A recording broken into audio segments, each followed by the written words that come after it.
안녕하세요, 김호준입니다. OECD 한국 최저임금 법인 세율 인상 우려. 어제자 조선일보 경제면 기사 제목입니다. OECD가 한국의 최저임금과 법인세 인상을 우려하며 노동개혁을 촉구했는데 국제기구가 정부 정책 방향을 조목조목 비판한 것은 이례적이다. 기사 내용입니다.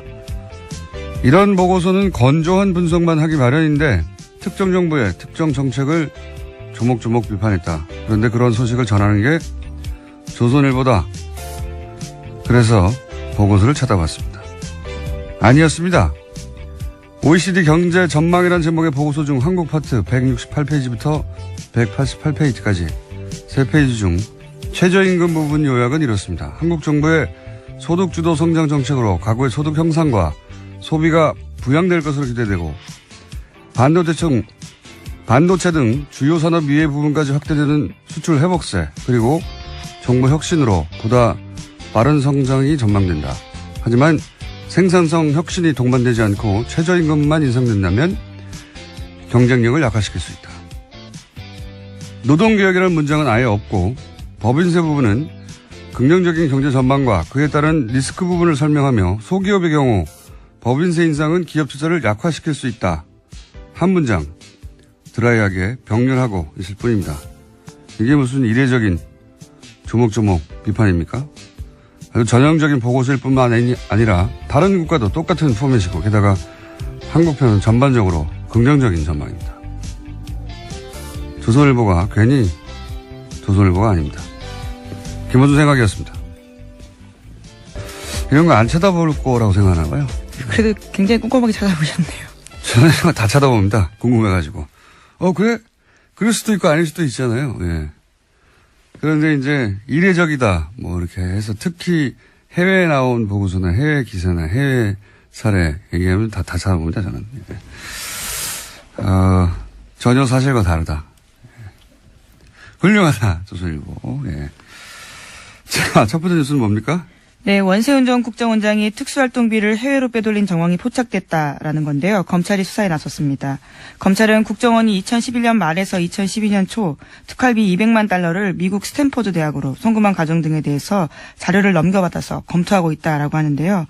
이와 관련해서는 국정원 기조실 관계자들에 대한 진술도 확보했다라고 합니다. 원 전 원장의 지시로 200만 달러를 송금했다라는 건데요. 뿐만 아니라 현지의 주택을 구입할 목적 등으로 특활비를 추가로 빼돌렸다라는 의혹도 검찰이 수사하고 있습니다. 원세훈 전 국정원장 특수활동비 해외 유출 그리고 착복 의혹에 대해서는 사실 주준희 기자하고 제가 오래전부터 의혹이 있다고 제기해왔던 바 또 JTBC가 특종을 네, 어려부터 얘기하는데 영화로도 만들었어요, 사실. 영화에 일부 들어있는데. 제가 대략 알고 있는 사연이 이렇습니다. 원세훈 원장이, 말하자면 은퇴를 대비해서 스탠포드 대학에 1년인가 연구원으로 있었던 적이 있거든요. 그때 아마 마음에 들었나 봐요. 2006년이었습니다. 예, 그게 마음에 들었나 봐요. 예, 날씨도 좋잖아요, 거기가. 그래서 거기에 돈을 내고 일종의 거점을 만들어서, 예, 연구원 자격으로 이후 본인의 활동 거점으로 계속 삼으려고 했던 그런 구상이 있었나 봐요. 예, 그래서 그쪽으로 돈을 빼돌렸다. 예. 이거 하나 하고 어제 이제 JTBC 보도는 안 나왔는데 캐나다에 가족이 있습니다. 네. 가족이 있기도 있는데 그 캐나다 쪽으로도 이 빼돌린 의혹을 주장한 바 있습니다. 저희가 여기 있다고. 그리고 이렇게 돈을 빼돌리는 과정에 외교 행랑을 이용하기도 했다 하는 제보가 있었기 때문에 저수지 게임이라고 저희가 예. 지나간 다음에 자꾸 언급하게 되는데 그 영화에서도 내용이 일부 나옵니다. 원세훈 원장이 그럴 때 수행하는 국제원 직원들은 두고 혼자서 캐나다를 넘어갔다 왔다. 네, 이런 얘기도 저희가 했었고요. 그리고 이제 그 빼돌린 특활비가, 혼자 다 착복한 것이냐, 이명박 전 대통령에도 가지 않았을까 하는 그런 의혹. 네, 주진우 기자가 자신의 책에도 그런 내용을 썼던 걸 기억하는데요. 네, 따져봐야 하고요. 게다가 이제 캐나다에 계속 주목하는 이유는 대표적인 자원외교 의혹 중에 하나인 그 하베스트 인수. 사건 하나로 뭐 2조 이상 손해를 본 가장 대표적인 자원외교 실패 혹은 자원외교 의혹 사건인데 그 손해를 본 그 하베스트 회사가 캐나다에 있는 거고요. 예. 그때 그 거래 은행이 또 로얄 뱅크 오브 캐나다라는 곳인데 저 뉴스공장에서 몇 주째 다루고 있는 농협 210억 투자 사건 그 사기 사건의 거래 은행도 똑같은 로얄 뱅크 오브 캐나다예요. 예. 캐나다 쪽으로 이명박 전 대통령 시절 그런 돈이 사라지는 의혹이 많았고 의혹 사건이 많았고 은행도 같은 은행이고 원세훈 국장도 캐나다로 그 특활비를 빼돌린 의혹이 있다라고 저희가 주장해 왔습니다. 네. 지금은 이제 그 미국으로 왜냐하면 계좌가 나왔으니까요. 미국으로 건너간 특활비에 대한 의혹이 이제 제기돼서 아마 수사가 진행되고 있는 것 같은데. 네, 어제 압수수색했는데요. 강남 사무실과 원세훈 전 원장이 수감 중인 서울구치소 수용실에서 압수수색 진행됐습니다. 그래서 회계장부와 자료 그리고 개인 메모 등이 확보됐다라고 합니다. 박근혜 전 대통령 국정원 특활비는 뭐 미용 시술이다 또는 뭐 개인 주택 구입이다 이런 전형 의혹이 있고 수사 중인 상황이고 이명박 전 대통령 국정원 특활비로 추정되는 이 돈은 해외로 빼돌려진 의혹인데 이제 미국 얘기 나왔는데 앞으로 캐나다도 나올 수 있다. 그리고 그렇다면 규모는 이명박 전 대통령 쪽이 훨씬 더 클 수 있다. 네. 여기까지 해두죠. 예. 완전히 다른 이야기죠. 지금까지 나왔던 것과는. 예. 특활비를 어떻게 썼다가 아니라 해외로 빼돌렸다는 거 아닙니까? 아예. 네, 입금 자체는 사실이었어요. 이제 이것을 왜 했는지에 대해서 더 수사가 필요해 보입니다. 네. 국정원이 스탠포드 대학 특정 연구소로요. 네, 연구소에다가 돈을 20억이나 쏠 이유가 뭐가 있습니까? 예. 국정원이 그런 이제 물증 하나가 나온 것이고 이게 다가 아닐 것이다. 다가 아닌 것으로 저도 알고 있고 수사가 진행되면 더 나오겠죠. 예. 전혀 새로운 이야기입니다. 이제 예. 저랑 주정희 기자가 주장만 하던 것이 예. 그때는 사실 그럴 리가 없다고 아무도 귀 기울여 주지 않았어요. 자, 그런 게 또 하나 나왔고요. 자, 다음 뉴스는 뭡니까? 네, 국세청이 지난해 12월부터 올해 2월까지 다스에 대한 세무조사를 벌였다라는 오늘 아침 조선일보 보도입니다. 다스는 아시다시피 이명박 전 대통령의 실소유주 논란이 불거지고 있는 회사인데요. 이 세무조사는 지난해 12월 9일 박근혜 전 대통령의 탄핵소추안이 국회에서 가결되고 헌법재판소에 접수된 직후에 시작됐다라고 합니다. 당시 조사는 2012년에 이어서 4년 만에 이어졌다라고 하는데요. 다스의 법인세 납부가 줄어들어서 이를 들여다봤다라는 것이 국세청 이야기입니다. 하지만 별다른 조치 없이 조사는 끝냈다라고 하는데요. 3개월 정도 회계 자료를 들여다봤기 때문에 국세청에 관련된 자료가 아주 많다라는 겁니다. 굉장히 이상한 조사예요. 그죠? 굉장히. 그러니까 그 직후에 예, 국회에서 가결된 직후라고 12월 9일 직후죠. 예. 직후에 국세청이 갑자기 다스에 대한 본사에 대한 세무조사를 실시했는데 왜 그랬을까요? 왜 하필 이 시점이었을까? 뭐 여러 가지 시나리오가 가능할 것 같아요. 그러니까 갑자기 세월호가 인양됐잖아요. 그것처럼 했었어야 하는 일들을 하지 않았던 정부 부처들이 이렇게 되면 정권이 연장되지 않을 수 있겠다. 보수 정권으로 싶어서 갑자기 미뤄왔던 일들을 했던 것인지 아니면은 여전히 당시 정권이 넘어간 상태는 아니기 때문에 정권이 넘어가기 전에 미리 세무조사를 받아두고 세무조사를 이미 받았는데 또 빠른 시간 내에 세무조사를 하면 정치적 세무조사라고 주장하려고 그런 건지 어떤 이유인지는 모르겠지만 굉장히 이례적이고 예, 특별한 상황에서 세무조사했던 것 같습니다. 이게 왜 하필 이때 세무조사를 했는지 그리고 아무 조치 없이 끝났거든요. 게다가 그렇게 하고 나서도. 예. 다스 쪽에서 소명을 했다고 하는데요. 미국 공장 사정이 어려워지면서 법인세가 줄었다라는 이야기를 받아들였다라는 거죠. 미국 공장 엘리바마 쪽에서 이제 비자금이 움직이는 의혹도 주준 기자가 얘기한 적이 있는데 전반적으로 매우 좀 이상한 시점에 이상한 타이밍에 세무조사였고 이 세무조사가 왜 이루어졌는지 후속 기사도 나올 법합니다. 네, 매우 이상한 세무조사다. 여기까지는 해두고요. 다음은요. 네, 안봉근 전 비서관이 최근 검찰 조사에서 박근혜 전 대통령과 이재용 삼성전자 부회장이 2014년 9월 무렵에 청와대 안가에서 독대했다라고 진술했다는 보도가 나왔는데요. 박근혜 전 대통령과 이재용 부회장의 독대는 지금까지 3차례로 알려졌습니다. 그런데 그게 아니라 4차례라는 건데요. 어제 열린 이재용 부회장의 항소심 재판에서 특검팀이 밝힌 바입니다. 그러면서 특검팀에서는 안 전 비서관을 증인으로 신청했습니다. 이건 아마 그래서 숨겼겠죠. 뭐 왜 숨겼다고 저는 생각하냐면 나머지 했다고 하는 장소들은 개소식 센터의 개소식 창조경제인가요? 예. 창조경제혁신센터 개소식에서 한번 만났습니다. 그리고 여기는 공식적인 자리란 말이죠. 나머지는 청와대. 뭐 이래서 이것만 가지고 공식적인 면담이었다라고 주장하려고 했던 게 아닐까. 이번에는 별도 독대를 안가에서 했다는 건데 그래서 숨겼던 걸까. 이유는 잘 모르겠어요. 어쨌든 만났던 걸 숨겨오다가 한 번 더 인정하게 된 겁니다. 예. 네, 안 전 비서관 같은 경우에는 자신이 직접 이재용 부회장을 안내했기 때문에 명확하게 기억한다 이렇게 진술했다는 거거든요. 관련해서는 다음 달 18일에 재판 증인으로 나온다고 합니다. 그때 이제 이재용 부회장이 그때 안 했다고 그랬거든요.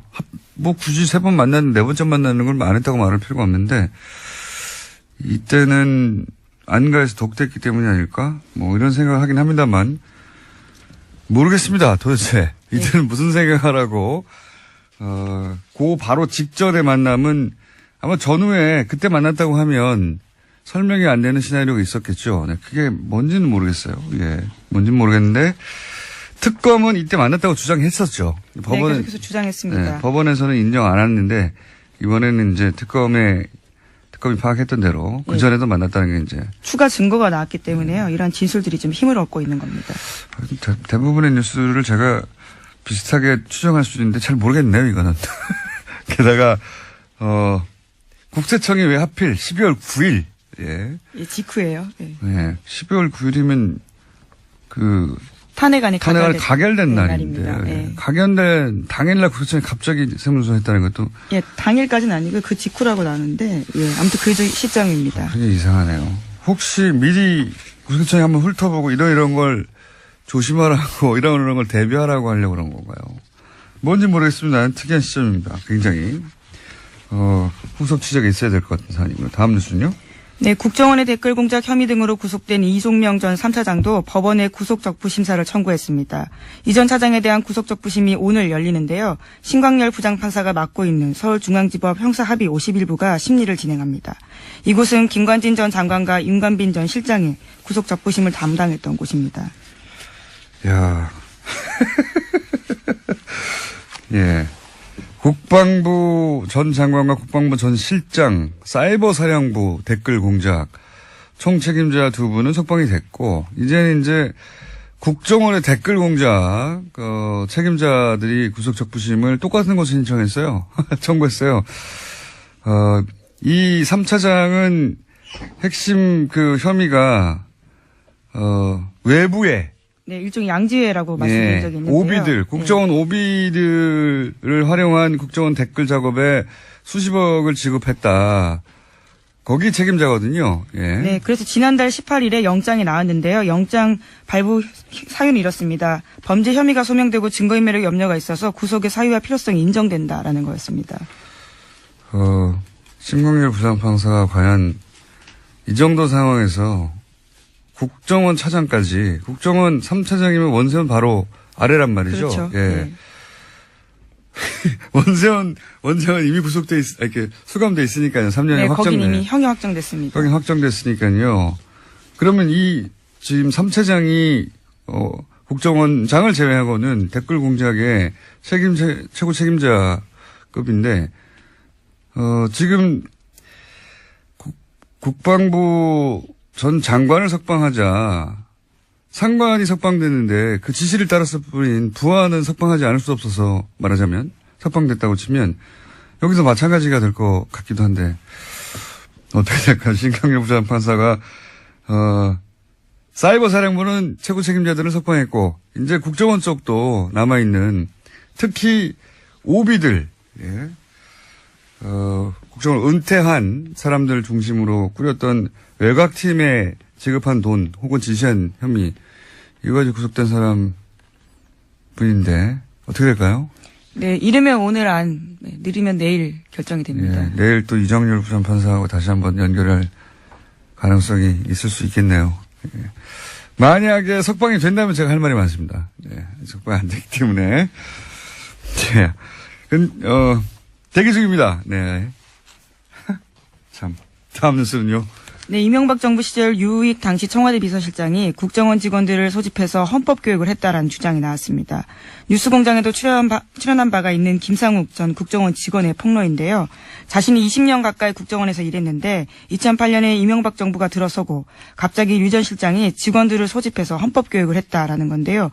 굉장히 고압적인 자세로 너희가 이 정부를 거스리면 가만두지 않겠다라는 결연한 자세로 강연을 했다라는 겁니다. 대통령 비서실장이 국정원 가가지고 왜 정신교육을 합니까? 예. 제가 알기로는 처음 있는 일이고 그 이후로도 없었던 것 같은데, 예. 그 자체가 코미디죠. 예. 자기가 대통령 비서실장은 사실 대통령을 대리해서 온 것과 마찬가지거든요. 예. 네, 뭐 불렀다라고는 하는데요. 뭐 어쨌거나 만난 건 사실입니다. 국정원에서 대통령 비서실장이 와서 강연하라고 누가 그럽니까? 예. 자기가 간다고 그래서 대통령이 가서 정신교육을 한 것과 마찬가지예요. 그런 뜻을 전한 것과. 굉장히 코미디 같은 일이 있었네요. 그런 일이 있었다고 합니다. 자, 오늘은 리얼미터, 미니가 있기 때문에 제목만 체크하고 넘어가죠. 네, 국정원이 모든 수사권에서 손을 떼는 내용의 자체개혁 법안을 국회에 보고했는데요. 이름도 바꾼다고 합니다. 대외안보정보원으로 지난 18년 동안 써왔던 국가정보원 이름을 내린다라고 합니다. 대외안보정보원이면 대안원이 되는 겁니까? 이제? 네, 굉장히 낯서네요. 대보원이 되나요? 네. 대정원이 되나요? 뭐라고 약칭이 될지 모르겠는데. 뭐 그렇다고 하고요. 그리고요. 네, 이건희 삼성전자 회장의 차명 계좌에 대해서 국세청에 과세가 임박했다라는 SBS 보도가 있는데요. 이자 배당 소득의 90% 세율을 적용한다는 데에는 여권과 과세 당국의 의견이 일치했지만 과세 규모를 좌우할 시점을 두고 이견이 벌어지고 있다고 합니다. 국세청이 왜 재벌편을 들어요? 국세청 얘기는 2007년 11월 이후에 대해서만 과세한다는 거잖아요. 이러면 얼마 안 돼요. 90%가 중요한 게 아니라. 여기서 이제 여당은 무슨 소리냐. 2008년에 불법 범죄 행위가 확인됐으니까 그 이전 5년. 이렇게 되면 이제 몇천억이 되는 거거든요. 네, 과세 범위가 확 늘어납니다. 국세청은 세금을 줄이자고 하는 것과 마찬가지입니다. 예, 참. 그런 일이 있습니다. 국세청은 세금 조금, 퍼센티지는 중요한 게 아니고요. 예, 세금을 조금 내자고 기간 가지고 여당과 지금 다투고 있고요. 그리고 오늘 재밌는 뉴스가 하나 있는데 대부분 잘 다루지 않아서 잠깐 말씀드리면 발리에서 화산 폭발. 네, 예. 그렇죠. 인도네시아 발리에서 화산 분화 일어나서 공항이 폐쇄됐습니다. 네. 외교부에서 최초라고 해요. 최초로 그 자국민 귀국용으로 전 세계를 보냈는데, 예. 최초인데 크게 보도가 안 되더라고요. 네, 어제 문재인 대통령이 관련된 지시를 했고요. 오늘 아시아나 항공을 통해서 전 세계를 운항하기로 했다고 합니다. 아시아나가 갔다는 얘기만 하고, 예. 그게 외교부에서 직접 보낸 최초의 전세기입니다. 우리나라 자국민 교육시키려고. 재밌는 뉴스인데, 예. 별달리 보도가 안 되길래 언급했습니다. 여기까지 하겠습니다. 예, 시사인 김은지였습니다. 감사합니다. 바로 이어서 리얼미터 그것마저 알려주마. 자, 대통령 지지율 한 1, 2% 내에 있죠. 왔다 갔다 하는 게. 안녕하십니까. 권순정 실장님 나오셨습니다. 네. 네. 1, 2% 이내에 올라가나 내려가나 마찬가지죠? 네, 마찬가지지만 내용 분석을 해보면 네. 흐름이 좀 잡히긴 합니다. 4주 연속 상승 흐름이었습니다. 네. 근데 요번엔 소폭 빠졌습니다. 빠질 때가 조금 되지 않나 싶은데요. 아니, 1.8%포인트 하락해서 미사일도 쐈잖아요. 71.2%였습니다. 네. 그리고 부정평가는 2.5%포인트 오른 23.9%였고요. 그래서 사실상 큰 폭의 하락은 아니고요. 많은 분들이 어제 북한 그 미사일 발사 때문에 내렸나 네. 라고 오해를 하실까봐 네. 일간을 준비를 했는데요. 27일 월요일에는 72.5%, 28일 화요일에는 70.4%, 네. 29일 수요일 어제죠. 71%로 올랐는데 여기 잘 보시면은 약간 화요일 날 약간 내려 다시 올라가는 거네요. 예, 약간이 말하자면. 아닙니다. 29일 수요일의 그 구성은 28일 전날 500명하고 당일날 500명 구성인데요. 전날 화요일날 500명은 69%까지 떨어졌고요. 어제는 73%까지 올랐어요. 그래서 미사일 이제 조금 더 며칠 더 봐야 되겠지만 어제는 73%로 올랐고 500명 분이 화요일 날은 70%대로 70% 69% 69.4%로 내렸습니다. 그래서 그럼 이제 5월 통합을 화사에 하면은 무슨 일이 29일 있었죠? 일간 집기가 71%인데 네. 근데 이렇게 분리해서를 보면 기본적으로 어제 그 나왔던 그 하루에 영향을 미쳤던 부분들은 사실상 탄도미사일이 그게 아니군요. 예, 이 빠진 것은 오히려 그 원인이 탄도미사일 아니었다는 발사되고 거죠. 나서는 올라갔네요. 그렇습니다. 며칠 더 봐야 되겠지만 어제는 오히려 올라갔습니다. 그래서 그러면 월화사에 있었던 주요한 뉴스 중에 언론이 많이 다룬 거는 김관빈 맞습니다. 인관빈 제가 쭉 훑어봤는데 네, 그거가 가장 이제, 크게 예, 보여요. 김관진, 인관빈, 지난 주 후반에 이제 잇따라 석방되는 과정 속에서 주말 또 월요일까지 일부 언론, 그러니까 주요 보수 언론이죠. 그 속에서 종편 논란을, 포함해서. 엄청나게 보도가 확산됐고. 죄 없는 사람이 이제 풀려났다는 식의 보도가 네네. 보수 매체와 정편을 통해서 굉장히 많이 보도가 됐는데 맞습니다. 거기 노출됐던 50대 이상이나 혹은 영남 지역 이쪽에서 맞습니다. 죄 없는 사람 예. 역시 죄 없는 사람이었구나. 네네. 판사가 죄가 없어서 풀어줬구나. 네네. 이렇게 받아들일 만한 뉴스들이 많았거든요. 예, 세부 분석을 해보니까 금방 말씀하시는 것처럼 동일하게 나타났습니다. 제가 잘 알아요, 그런 거는. 예, 50대 이상 그리고 그 중에서도 60대 이상에서 무려 6.7% 정도가 빠졌고요.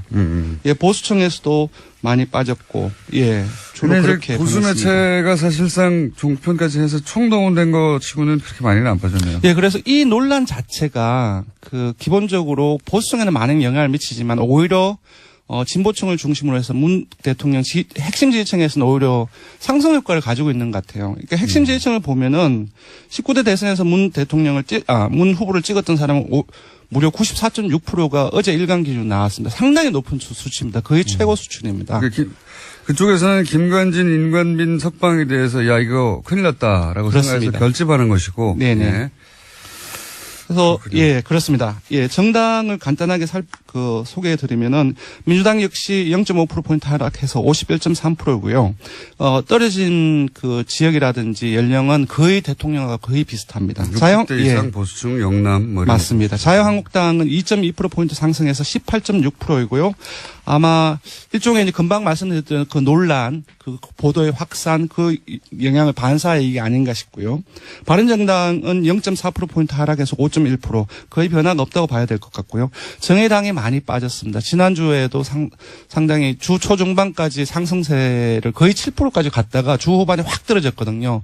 근데 이번 주 수요일까지도 계속 하락해서 1.4%포인트 하락해서 4.7%입니다. 다 아시겠지만 김종대 의원 논란이 가장 주요한 원인인 것 같고요. 저도 이제 프레임을 잘못 잡았다고 얘기 한번 했었는데. 네, 국민의당은 지난주에 이어서 행보를 했습니다. 0.2%포인트 상승을 해서 4.7%이고요. 여전히 이번에는 정의당과 함께 4주째 최하위에 머물고 있습니다. 통합 논의가 그게 이제 갈등이 계속 보도되면 떨어질 수밖에 없어요, 사실은. 예, 초선 의원들이 집단으로 통합 논의 중단이라든지 그런 얘기를 했었고 유성엽 의원의 발언이라든지 계속 갈등이 이어지고 있습니다. 이번에 그것마저 알려주는 조사는 뭡니까? 예, 되게 지금 논란이 되고 있는 부분들을 조사를 했습니다. 월요일 날 국민권익위원회에서 농축수산품에 한해서 선물을 5만 원, 10만 원으로 상향 조정하자라고 하는 어떤 청탁금지법 개정안을 부결시켰습니다. 네. 부결시켰는데 여기에 대해서 어떻게 생각하는지 물어봤습니다. 그러니까 이제 농수산물 같은 경우에는 네. 예를 들면 한우 네.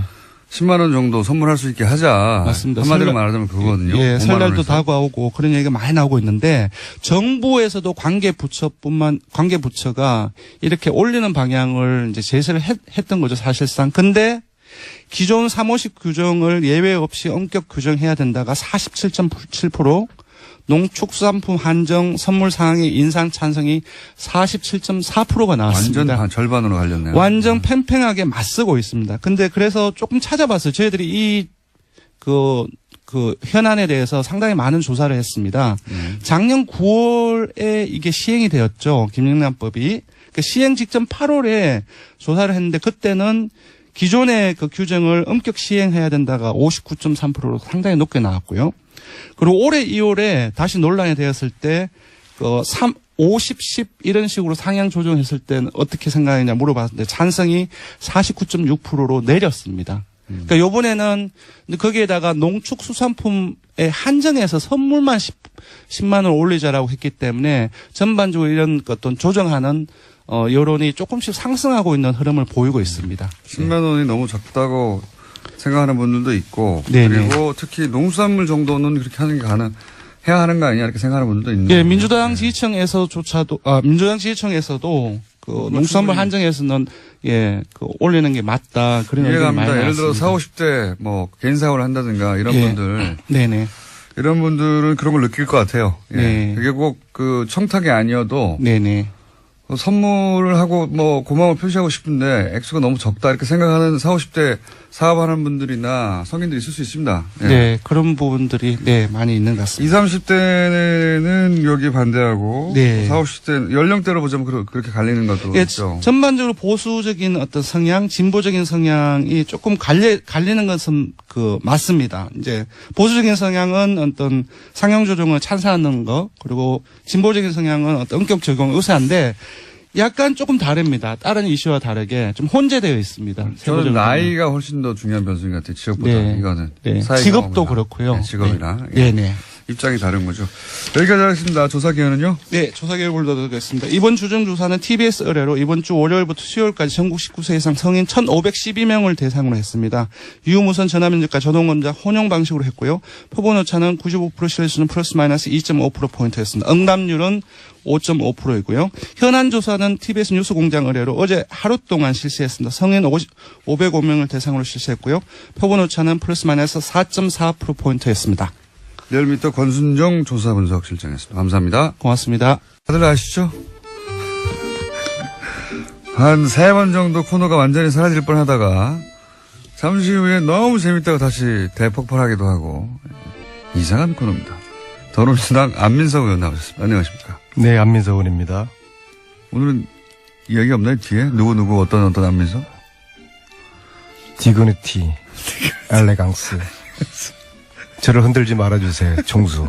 자유한국당 김성태 의원님 나오셨습니다. 예, 안녕하세요. 김성태입니다. 네. 다른 이야기 전에 이제, 공적인 사안이자 또 저희 게스트가 직접 연결된 사안이자 이 얘기부터 하지 않을 수가 없습니다. 다른 이야기 많지만. 자유한국당의 원내대표 경선이 지금 한창입니다. 모르시는 분들은 모르실 텐데. 자유한국당에서는 굉장히 중요한 지금 이슈죠. 누가 원내대표가 되는가. 근데 거기에 이제 김성태 의원이 3선으로는 유일하게, 출마해서, 자타 공이 현재 기준으로는 가장 유력한 원내대표, 후보, 당선 후보, 예상 후보로 지금 거론되고 있습니다. 어떻게 보시면 안민석 의원님? 제가 일단 관전평을 말씀드려볼게요. 네. 먼저 이제 남의 집안일에 대해가지고는 별로 제가 관심은 없는데. 관심이 항상 많지 않으십니까? 역시, 국민들 역시도 네. 지금 이 자한당 원내대표 선거에 대해서 관심이 별로 없어요. 왜냐하면은, 국민들이 지금 하라는 것은 과감하게 과거에 대한 청산, 적폐청산을 하려는 것인데, 자한당이 계속 발목을 잡는 이런 짓을 하고요. 특히 어제 국회 부의장이라는 분이, 신모 부의장이라는 분이 문재인 대통령을 내란죄로 고소하겠다는 이제 그런 이제 막말을 하지 않았습니까? 사실은 제가 볼 때는 과거에 성군 같은 우리 조선의 그 군주들, 세종이나 정조 같은 그런 정도 수준의 민심의 지지를 얻고 있는 대통령이 문재인 대통령이고요. 지금 200일 되었는데 지금까지 70%대의 지지율을 유지하고 있다는 것은 이 민심을 반영하는 것이고 이 민심이 문재인 대통령을 지지하는 것은 적폐청산에 대한 지지 그리고 과감한 독하게 청산해달라는 그거거든요. 그런데 이런 대통령을 향해서 내란죄로 고발하겠다고 하는 정도의 그리고 이런 국회 부의장의 발언에 대해 가지고 자유한국당에서는 오히려 속으로 은근히 잘했다고 또 표정 관리를 지금 하고 있어요.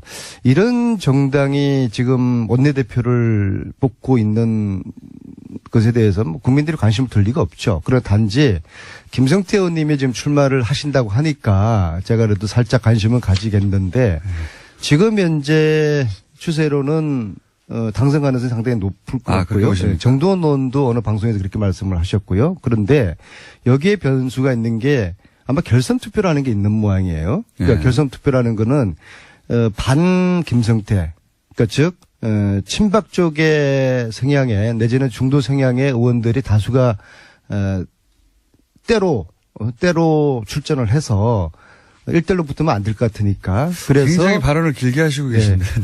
2등 하는 사람에게 결선 투표 때 몰아주겠다. 그러니까 그거거든요. 그게 변수입니다. 간단하게 요약하면은 1차는 김성태 의원이 1위를 할 가능성이 근데 대단히 가반수를 높고 못 얻죠. 근데 가반이 안 돼서 2차에서 나머지 분들이 이제 단일화를 할 때 2등을 원내대표 시키는 그때 어떻게 결론 날지는 것 같은데 예. 어떻습니까, 김성태 의원님? 본인 선거라서 뭐 본인 그래도 위주로 말씀하시겠죠. 제1야당의 원내대표 선거는 향후 여야 관계에 있어서 가장 중요한 그런 잣대가 될 것인데 그 중요한 제1야당의 원내대표 선거를 뭐 별로 관심도 없다 그러고 또 국민들도 뭐 하등에 신경 안 쓴다 그러고 그렇게 악의적으로 폄하하는 부분은 그 좀 적절치 않은 것 같아요. 원내대표가 돼서 응징해 주십시오. 좋은 원내대표가 뽑혀서 여야 관계 잘 가져가고 또 정부와 또 협치가 이루어지는 그런 여의도 정치가 복원되기를 바란다. 이렇게 희망을 이야기하셔야지. 이건 말해. 이건 뭐 하든 말든 그게 뭐 하여튼 뭐 원래 그렇게 사신 분이니까 제가 그렇게 이해를 하시고. 아까 심재철 의원 말씀하셨는데 국회 심재철 부의장께서 민주당과 청와대가 지난 6개월 동안에 헌법 가치를 무시하면서 국가 정체성을 위태롭게 했다는 그런 취지로 이 내란죄와 국가기밀 누설죄로 이제 형사를 고발해야 된다는 거예요. 저는 뭐 그런 측면에서 그러면. 이 내란죄까지 언급한 것은 좀 지나친 감이 없지 않아 있다고 저는 분명히 봅니다.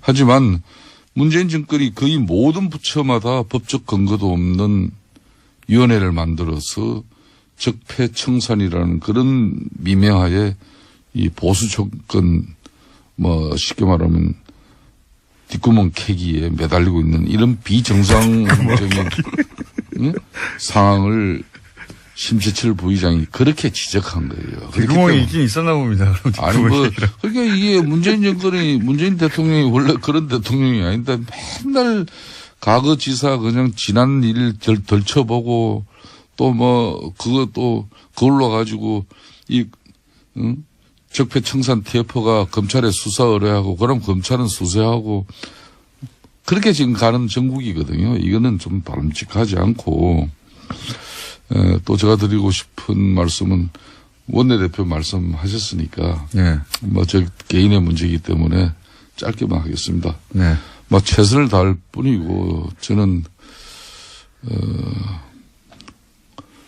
지금 이 보수는 절대절명의 저는 위기라고 봅니다. 그래서 홍준표 대표가 그 위기를 극복하는 처절한 심정으로 저희 진정성을 가지고 지금까지의 방식이 아닌 새로운 보수 정당으로서의 진면모를 위해서 바뀌자. 그래서 도와달라 그러고 하고 있습니다. 홍준표 대표가 왜 김성태 의원님을 이렇게 백업하죠? 뭐 백업이라기보다는 네. 이제 영국의 보수당의 이런 절대적인 위기 상황에서 어떤 기회를 만들어가는가 거기에 아마 홍 대표가 상당히 많은 김성태 의원님하고 영국하고는 상관이 없었습니다. 저 연구를 하신 것 같아요. 네.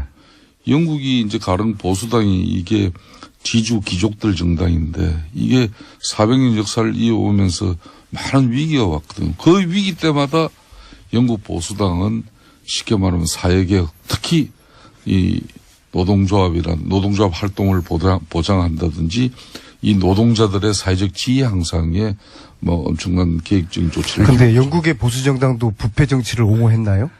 예? 부패 정치를 했어요? 부패 정치 많이 됐죠, 거기도. 영국의 보수 정당이요? 영국의 보수당도. 그래서 최순실 재산몰수 특별법을 자유한국당이 그렇게 반대를 하는 겁니까? 그거는 부패로 비리로 축적한 부정재산을 몰수하자는 특별법에 왜 자유한국당 의원님들이 이렇게 반대를 하죠? 안민석 의원님, 최순실 몰수 특별법은 국회 법사위 법안 아닙니까? 그죠? 네. 국회 법사위원들 중에 그 법을 위해서 민주당 간사인 금태섭 간사를 비롯한 민주당의 최고의 법조인 박범계 간사 이런 의원들이 계시잖아요. 네. 소위위원장도 민주당이에요. 그러니까 거기서 이 법안 처리가 왜 이렇게 안 되느냐고 그렇게 따져야지 왜 맨날 그거 안 되는 걸 저희 당한테 문제를 제기해요. 자유한국당은 반대하지 않습니까? 뭐 나는 개인적으로 그거 잘 되길 바라는 사람인데 김성태 의원은 빼고 다른 분들은요? 그 안민석 의원께서는 제가 지난번에도 한번 지적했듯이 북토크 콘서트는 이제 대강하고 이 법안 통과를 위해서 이제 매진하시라. 뭐 책장사는 이제 거의 마쳤습니까?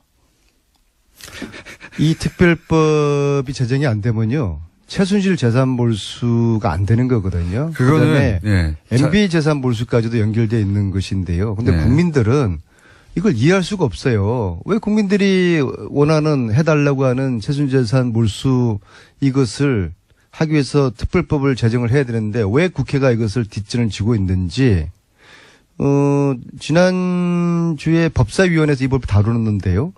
자유한국당 간사라는 분이 이 법은 쓰레기법이다 이거. 이건 논할 가치가 없는 것이다. 이야기 꺼내지도 말라. 그렇게 해서 논의조차가 안 됐다는 거 아닙니까? 그러면은 이게 자유한국당의 입장을 대변한다고 봐야 되는 거 아니겠어요?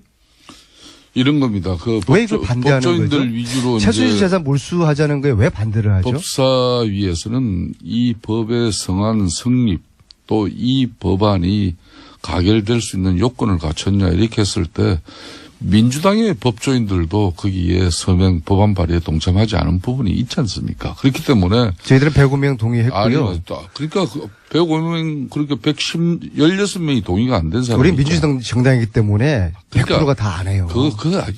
16명이 주로 법조인들입니다. 자한당에서는 아무도 예? 안 하셨잖아요. 그러니까 다른 정당도 안민석 그렇고요. 의원이 열과 성과 의지를 다해서 최순실이 사익을 편취한 그런 불법한 재산 축적이 있다면 그거 몰수하자는데 요 동의를 일전에 하는데 하태경 의원 같은 분이 여기 나와서 이렇게 말씀하시더라고요. 최순실 재산 몰수는 찬성하는데 이 법이 위헌 소지가 있어서 동의할 수 없다고 의원님, 하는데요. 요 사안은 여기까지만 하죠.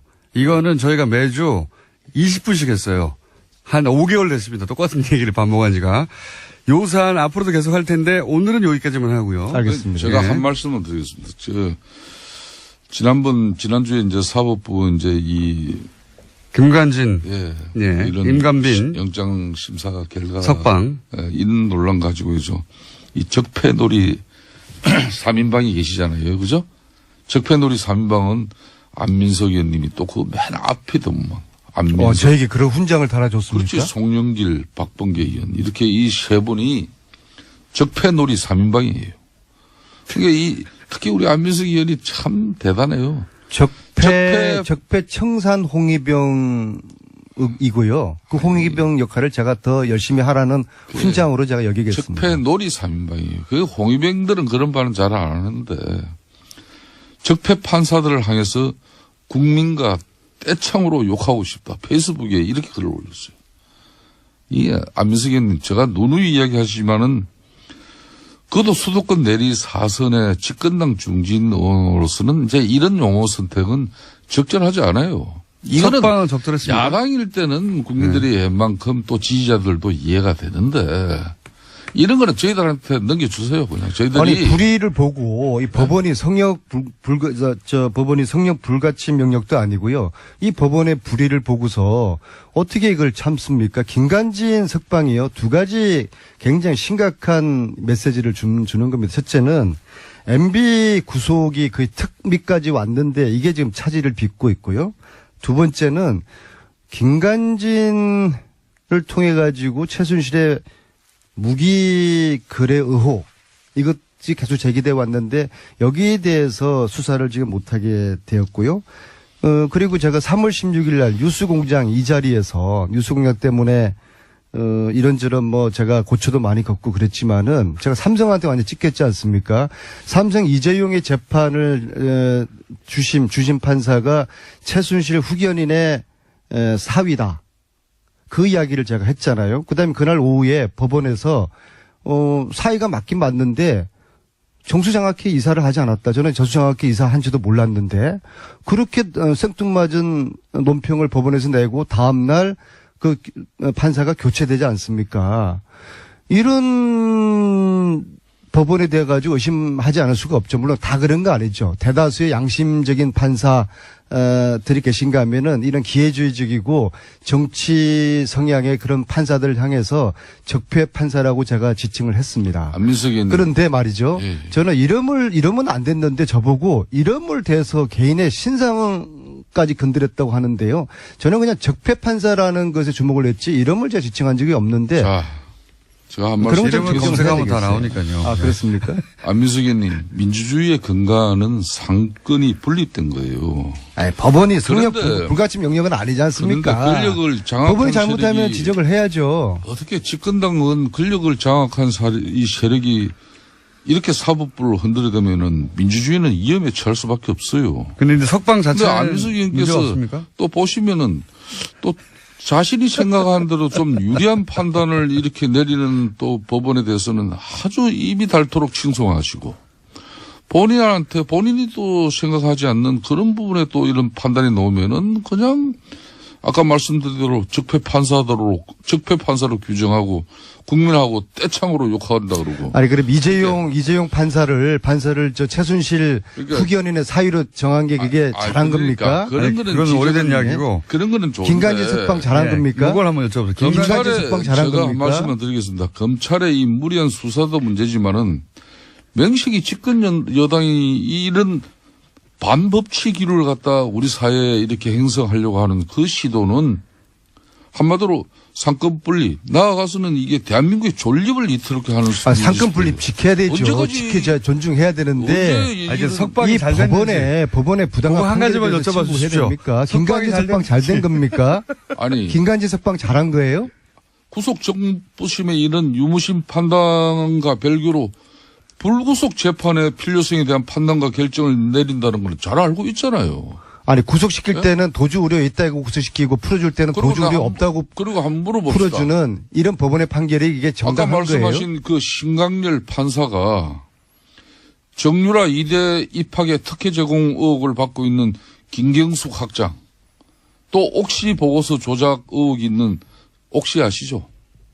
옥시 이 보고서 조작 의혹이 있는 서울대 교수에 대한 구속 적부심을 기각했는데 왜 이런 사실은 외면합니까? 그럼 제가 이런 그분의 거는 마음에 들죠? 제가 그분의 어린 시절 이야기까지 제가 평가해야 됩니까? 저는 단지 김관진 석방에 대해서 지적을 한 것이죠. 저는 그게 신모 판사인지는 모르겠지만요. 그분 이름이 신광렬입니까? 저는 이름은 모르겠어요. 단지 그분의 판결 행위에 대해서 이건 대단히 잘못됐다. 왜 김관진을 저렇게 풀어주느냐. 김관진을 풀어준다는 거는 MB 이제 구속을 안 시킨다는 그런 아니, 메시지로 이 들리는 거거든요. 그걸 제가 지적한 민주당 거예요. 집권 체제는 사법부의 이제 판단까지도 이제 시시비비를 이제 가리면서 항상 상권 분립은 논평과 입장을 존중하나 잘못된 판결에 대해 가지고는 비판할 수가 있죠. 악법도 법이라는 말 알고 계시지 않습니까? 예? 법 앞에 만인은 평등한 것이고 그 법이 잘못됐다면은 또 항소를 하고 상급심에서 이 문제를 더 다룰 수 있는 그런 방향으로 가는 민주주의 원칙을 중시해야지 판사가 이런 민주당 주장대로 잘못된 판단이다. 그렇기 때문에 이는 적폐 판사다. 김충수, 그러고 그냥 법 앞에 만인이 평등합니까? 왜 MB는 구속이 안 되고 우병은 구속이 안 됩니까? 지금 민주당 정권에서는 법 앞에 만인이 평등하지 않아요. 그렇죠. 죄 지은 자는 왜? 혹독하게 처벌을 하고 지금 있죠. 우리는 잠깐만요. 정말 의원님. 많은 희생을 각오를 원내대표 했지만은- 되면 나오십니까? 예? 원내대표 때도 계속 나오십니까? 저는 대보고 하는 이야기지. 되지도 않고 쓰고 뭐. 잘못 나갔네요. 네. 이 코너명 제안이 계속 쏟아지는 코너. 지금까지는 이제 적과의 빡침. 3주째 가지고요. 예. 그 사이 또 온, 코너명들 박수무당이 있고요. 예. 박수무당. 그리고, 상쾌한 빡침도 있고요. 정치 예체능도 있고요. 마음에 드시는 거 있습니까? 그 중에 혹시? 이때까지는 적과의 빡침이 가장 사람들의 많은 지지를 받았는데. 박지원 전 대표 나오셨습니다. 안녕하십니까? 안녕하세요. 예. 안녕 못합니다. 솔직히 말하면. 또 특히 김어준 총수를 아침에 보러 가니까 더 안녕 못합니다. 당이 안녕 못하니까 안녕 못하시겠죠. 예. 국가가 안녕 못합니다. 예, 북한이 ICBM 쏘아대고 예. 중국에서는 사드 문제로 롯데는 제외시키고 뭐 관광을 푼다 하지만은 찔끔찔끔 대국의 자세가 아니고 저는 항상 국가를 걱정하는데 자유한국당이 저렇게 싸우고 있고 아주 안녕 못합니다. 그중에서 제일 안녕한 것은 국민의당입니다. 아니 그렇잖아요. 싸워봐야 국민한테 큰 영향력을 주지 못하니까. 싸워봐야 큰 영향을 주지 못하니까. 뉴스는 제일 많이 나옵니다, 요새. 뉴스 나오면 뭐예요? 히트 하나 없이 잽이나 날리고 있는데 예. 사실 우리 국민당이 그 정도 하는 거 뭐 국민 생활하고 관계가 없잖아요. 군생활하고 관계없는데 국민의당 그 소속 의원들과 구성원들에게는 영향이 크지 않습니까? 아 그렇죠. 예. 그거 어떻게 돼갑니까? 지금까지는? 뭐 계속해서 안철수 대표는 통합의 길로 가는 거고 안수 대표는 이제는 이제 돌아설 생각이 전혀 없이 통합으로 쭉 가시는 것 같아요, 그죠? 뭐 정치라고 하는 것이 딱 떨어지는 것은 있겠어요. 가다가도 돌아올 수도 있고 올드웨이 가는 경우도 있지만은 또 상대적으로 통합 반대 세력들이 현역 의원 중심으로 일치월장합니다. 아주 많이 돼서 아마 오늘 저녁 때 초선 의원들이 더 뭉쳐서 예. 우리가 통합을 반대하겠다. 그게 20명 넘어갑니까, 이제는? 네, 확실히? 넘어갑니다. 확실히? 그러기 때문에 지금 현재도 넘어갔고요. 어제 예. 광주일보 호남 23명의 전수조사에 의거하면은 네. 20명 통합 반대, 찬성 2명, 2명. 유보 1명. 1명. 그러나 결국 그분들도 지역 정서를 감안한다고 하면은 통합이냐 아니냐 하고 최종적 결정 순간에는 통합 반대로 돌아설 겁니다. 근데 지금 만약에 안철수 대표는 사실은 본인의 이제 정치인으로서의 명운을 여기다 건 것 같은데 여기서 돌아서면 바보 되니까 돌아서기도 힘든 것 같아요. 근데 통합을 하는 방법론으로는 뭐가 있습니까? 그냥 지도부가 선언하는 겁니까? 아니면 의총에서 결정하는 겁니까? 아니면 뭐 전당원 투표를 하나요? 어떻게 합니까 보통? 전당대회에서 하게 돼 있는데요. 원래는 예. 이제 비호남권, 예. 수도권에는 조금 다릅니다. 영남권이나 충청권 이런 곳에서는 사실 내년 지방선거를 앞두고 예. 광역단체장이나 기초단체장 여기에는 아주 당선되기가 힘들다. 예. 그렇지만은 국민의당은 뿌리를 심기 위해서는 기초단체 의원들 있잖아요. 예. 기초의원들은 1구 2명, 3명, 4명까지 있거든요. 예, 예. 거기에서 한두 명씩은 당선돼줘야 되는데. 당선될 수 있기 때문에 예. 그 뿌리를 내릴 수 있다라고 얘기를 해서 바른정당과 통합을 하면은 확실하게 당선될 수 있다 하는 것을 계산하기 때문에 예. 저변 확대를 위해서 또 필요하다 하는 일리 있는 말씀도 있어요. 예. 그렇지만은 그렇게 했을 때 광역이고 기초고 단체장이나 광역의원 이러한 것들을 한석도 예. 이기지 못했을 때 우리 국민의당이 어떻게 될 것인가 이런 것들이 상존하고 있습니다. 그 방법론, 예를 들어서 안철수 대표가 지도부와 함께 선언을 해버리면 어떻습니까? 선언을 한다고 하더라도 전당대회에서 의결을 해야 되기 때문에 무조건. 일단 전당대회를 소집해야죠. 전당대회에서 지금 말씀하신 대로 그 호남계 의원분들과 호남에 계신 분들의 정서는 다를지 몰라도 다른 원외 지역구위원장이나 다른 분들은 말씀하신 대로 통합하는 게 더 유리하다고 생각하는 분들 있을 수 있어서 전당대회에서 통과될 수도 있지 않습니까? 물론 그렇죠. 예. 그렇지만은 정치라고 하는 것은 세계 어느 정당도 원내 중심으로 의원 중심으로 움직이기 때문에 네. 그렇게 용이하지도 않을 거예요.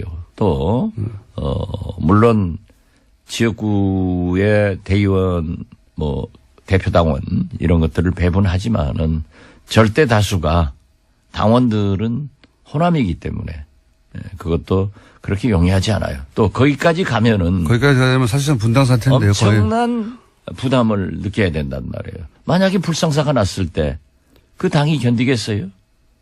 그럼 전당대회까지는 안 갈 거라고 보십니까? 저는 그렇게 가서는 안 된다라고 생각하고 그건 처음부터 말씀하셨는데. 지금 제2창당위원회 위원장을 맡고 있는 김태일 교수, 예. 대구 영남대학교 교수신데요. 이분이 아주 좋은 안을 내놨어요. 안철수 대표 측의 통합론도 중단하고 예.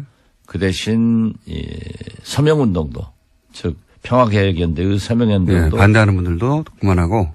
스탑해라. 예. 당이 살아야 된다. 그렇게 하기 위해서 안철수, 천정배, 정동영, 박지원 다 나서서 일선으로 가라. 이것은 제가 맨 처음에 주장했던 것하고 똑같기 때문에 역시 박지원이다. 저는 그렇게 생각합니다. 왜 웃어요? 네. 역시 박지원 대표님 말씀하신 대로 되었으면 좋겠는데 그렇게 안 될 가능성이 높지 않습니까? 네, 지금 저도 굉장히 어둡게 봅니다. 그죠? 예. 그러면 안철수 대표 계속 그 길로 계속 가고 또 반대하시는 분들은 또 계속 반대하는 대로 새를 모으고.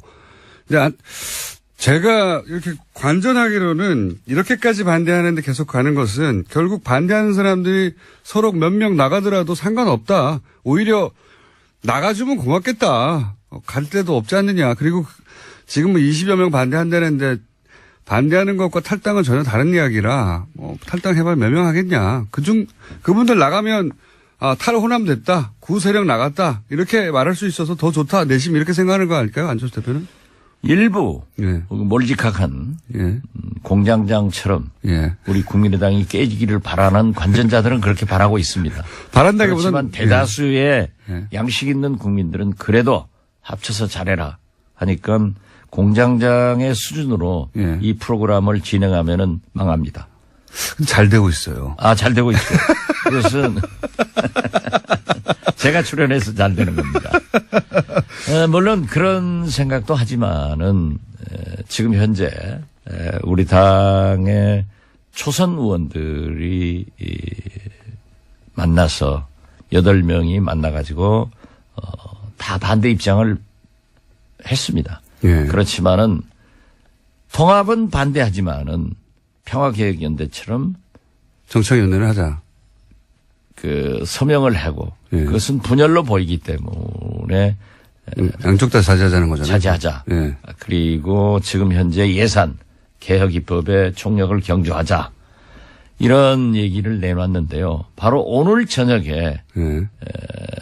10여 명 넘는 초선 의원들이 정리를 할 겁니다. 통합을 반대한다고 또. 안철수 대표 측에서는 계속 토론회 같은 것을 열어서 예. 오늘 또 지금 지방에 대구 쪽에 가신다는데요. 그쪽에 가면은 당연히 그 지방 의원들 한두 명이라도 당선시키기 위해서 통합이 바람직하다 하는 얘기를 할 수 있죠. 예. 그렇기 때문에 거기에 새몰이를 하고 있고 또 우리 원외지역위원장 협의회 회장하고 안철수 대표하고 좀 막말도 하고 가고. 예. 싸가지가 없다 뭐 이런 거. 예. 그거 이제 없어진 얘기를 왜 또 싸가지 얘기를 들고 나와요. 아무튼 안철수 대표가 뭐랄까, 많이 변하셨어요. 그런 단어를 사용했다는 게, 예. 뭐 사람은 발전할 수 있으니까요. 발전, 예. 그런데 어떻게 됐든 그건 뭐 서로 두 분이 또 우리 김기옥 회장이 먼저 가서 대표님에게 자기가 결례하였다. 결례를 했다라고 예. 하니까 안철수 대표도 싸가지 없는 발언에 대해서 유감 표명을 했기 때문에 없는 것으로 정리됐습니다. 예. 또 하다 보면 그렇게 나오는 거고 예. 사실 막말 제일 잘하는 것은 김어준 공장장 아니에요. 대표님보다 못합니다, 제가. 저는 상당히 품이 있는 말을 합니다. 아니, 그래서 아무튼 평행선으로 계속 가면 어떻게 됩니까, 아니 결국은. 그러니까 예. 그래서 이제 제가 제안을 한 게 낮은 단계의 서명 운동을 하자. 어떤 평화개혁연대의 서명이 아니라 예. 통합을 반대하는 의원들의 서명을 받자. 예. 이렇게 제안을 했기 때문에 오늘 논의를 해서 예. 그러한 서명을 받을 겁니다. 대표님은 어떻게든 통합하지 않고 지금 국민의당을 잘 지켜서 지방선거까지 가자는 주의신데 안철수 대표는 그걸로는 지방선거를 치를 수가 없고 결국은 통합해야 한다. 이 양쪽끼리 쭉 가다 보면 서로 이제 만날 생각은 없으신 것 같고 그럼 어떻게 되는 겁니까? 나중에는 결국은. 아니요. 안철수 대표도 예. 지금 분열하자는 건 아니에요. 통합하자는 거죠. 예, 통합. 이 사람들을 데려와서 하자. 근데 반대하는 사람이 있으니까 나갈 테면 나가라 이거 아닙니까? 아, 그렇지는 않죠. 말은 그렇게 안 하지만. 하면은 도로 40석도 안 돼요. 예. 그렇게 나갈 사람 나가라 해버리면은 지금 현재는 40석이지만은 그것도 바른정당에서도요. 지금 자유한국당에 원내대표 경선이 12월 중순에 있지 않습니까? 그때 자기들이 미는 사람을 당선시키기 위해서 지금 몇 사람이 자유한국당으로 들어가려고 한 너댓 사람이 움직이고 있어요. 이미. 예, 그렇기 때문에 바른정당은 11석이 되는 게 아니라 제가 예측된 대로 곧 5, 6석으로 줄는단 말이에요. 10석 미만으로 줄어드니까. 그러니까 나갈 사람도 국민의당에서 나갈 사람도 대여섯밖에 안 되니 그건 대여섯 사람이라고 그렇게 보지 말라니까요. 얼마나 나가십니까? 글쎄 그건 비밀이고. 그러니까 정 안 되면 그분들이 나갈 수도 있다는 시나리오도 있는 거죠. 아, 그래서 제가 말씀드리는 거예요. 낮은 단계의 통합 반대를 해서 예. 김태일 제2창당위원장이 제안한 대로 예, 서로 자제하자. 서로 자제하자. 예. 그래서 국회를 밀고 나가고 사실 어제 정책연합 바른정당하고 우리 안철수 당대표가 선언했지 않습니까? 예. 그렇지만은 어제 우리 국민의당은 민주당하고 더 큰 정책연합을 서명을 했어요. 예. 지금까지 해결하지 못했던 광주에서 목포까지 제2 KTX 노선을 확정을 하고 이걸로 하자.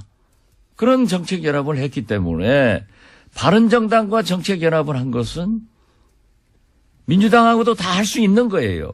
다 알겠는데요. 네. 이것만큼 저것만큼 다 안 되면은 그러면 뭐 우리끼리 나가서 새로운 정당 하나 만들자고 하는 이야기도 있긴 있는 거죠. 그렇게 자꾸 네. 우리 당을 분쇄해서 탈당시키고 분당시키고 하려고 그런 기도를 여기서 하면 안 된다니까요. 제가 하라고 한다고 하시나요? 제 말은 그런 계획도 있는 거죠. 그런 계획을 가지고 있는 건 없어요. 있으면서. 상선 약속 흘러가는 대로 하는 거예요. 예. 그런 계획도 있긴 있으시죠. 없어요. 표정은 있는데 말만 없다고 하시는 것 같은데. 자, 그러면 예. 저 TV에서 얘기해야지. 그때가 되면. 네. 예. 그런 정도의 배수진을 치고 지금 이제 배수진이 아니라 예. 어떠한 경우에도 의원 다수가 예. 반대를 하기 때문에 통합을 하지 말라 하는 경고인데. 일종의 압력을 넣고 있고 예, 그게 안 통할 그런다고 경우. 해서 안철수 대표가 안 할 사람도 아니다. 예, 그러니까요. 그러한 것을 지금 현재 접점을 못 찾고 있으니까 그러니까. 조금 더 기다려 보시라. 예. 그러면 이더웨이 일 깨지든지 살든지 죽든지 이런 게 결정되겠죠 뭐. 예. 그러니까 시나리오가 있긴 있군요. 시나리오는 없어요. 깨질 수도 있다 이렇게 생각하시고. 이렇게 공장장처럼 작가가 써주는 거 가지고 하는 게 아니에요. 우리는. 저희는 써주면 참 좋겠는데, 네. 대표님이 무슨 말씀을 하실지 모르기 때문에 써줄 수가 없어요. 어쨌든 그런 계획은 있군요. 예. 자기 혼자 또 결론 내려놓고 그런다고 아니, 그 우리는 없어요. 지난번에 한번 말씀하셨지 않습니까? 저희 두 번째 방송 나오셨던가? 그럼 뭐 나가죠? 뭐 이렇게 말씀하셨지 않습니까? 그럼 화나면 나가죠. 그러니까 알겠습니다. 거기까지만 할게요. 나갈 수도 있다. 나갈 수도 없다. 나갈 수도 없다. 이 자유한국당은 좀 궁금한 점이 있습니다. 홍준표 대표가 김성태 의원 좀 전에 다녀가셨는데 김성태 의원을 원내대표로 밀고 있다는 건 뭐 공공연한 사실인데요.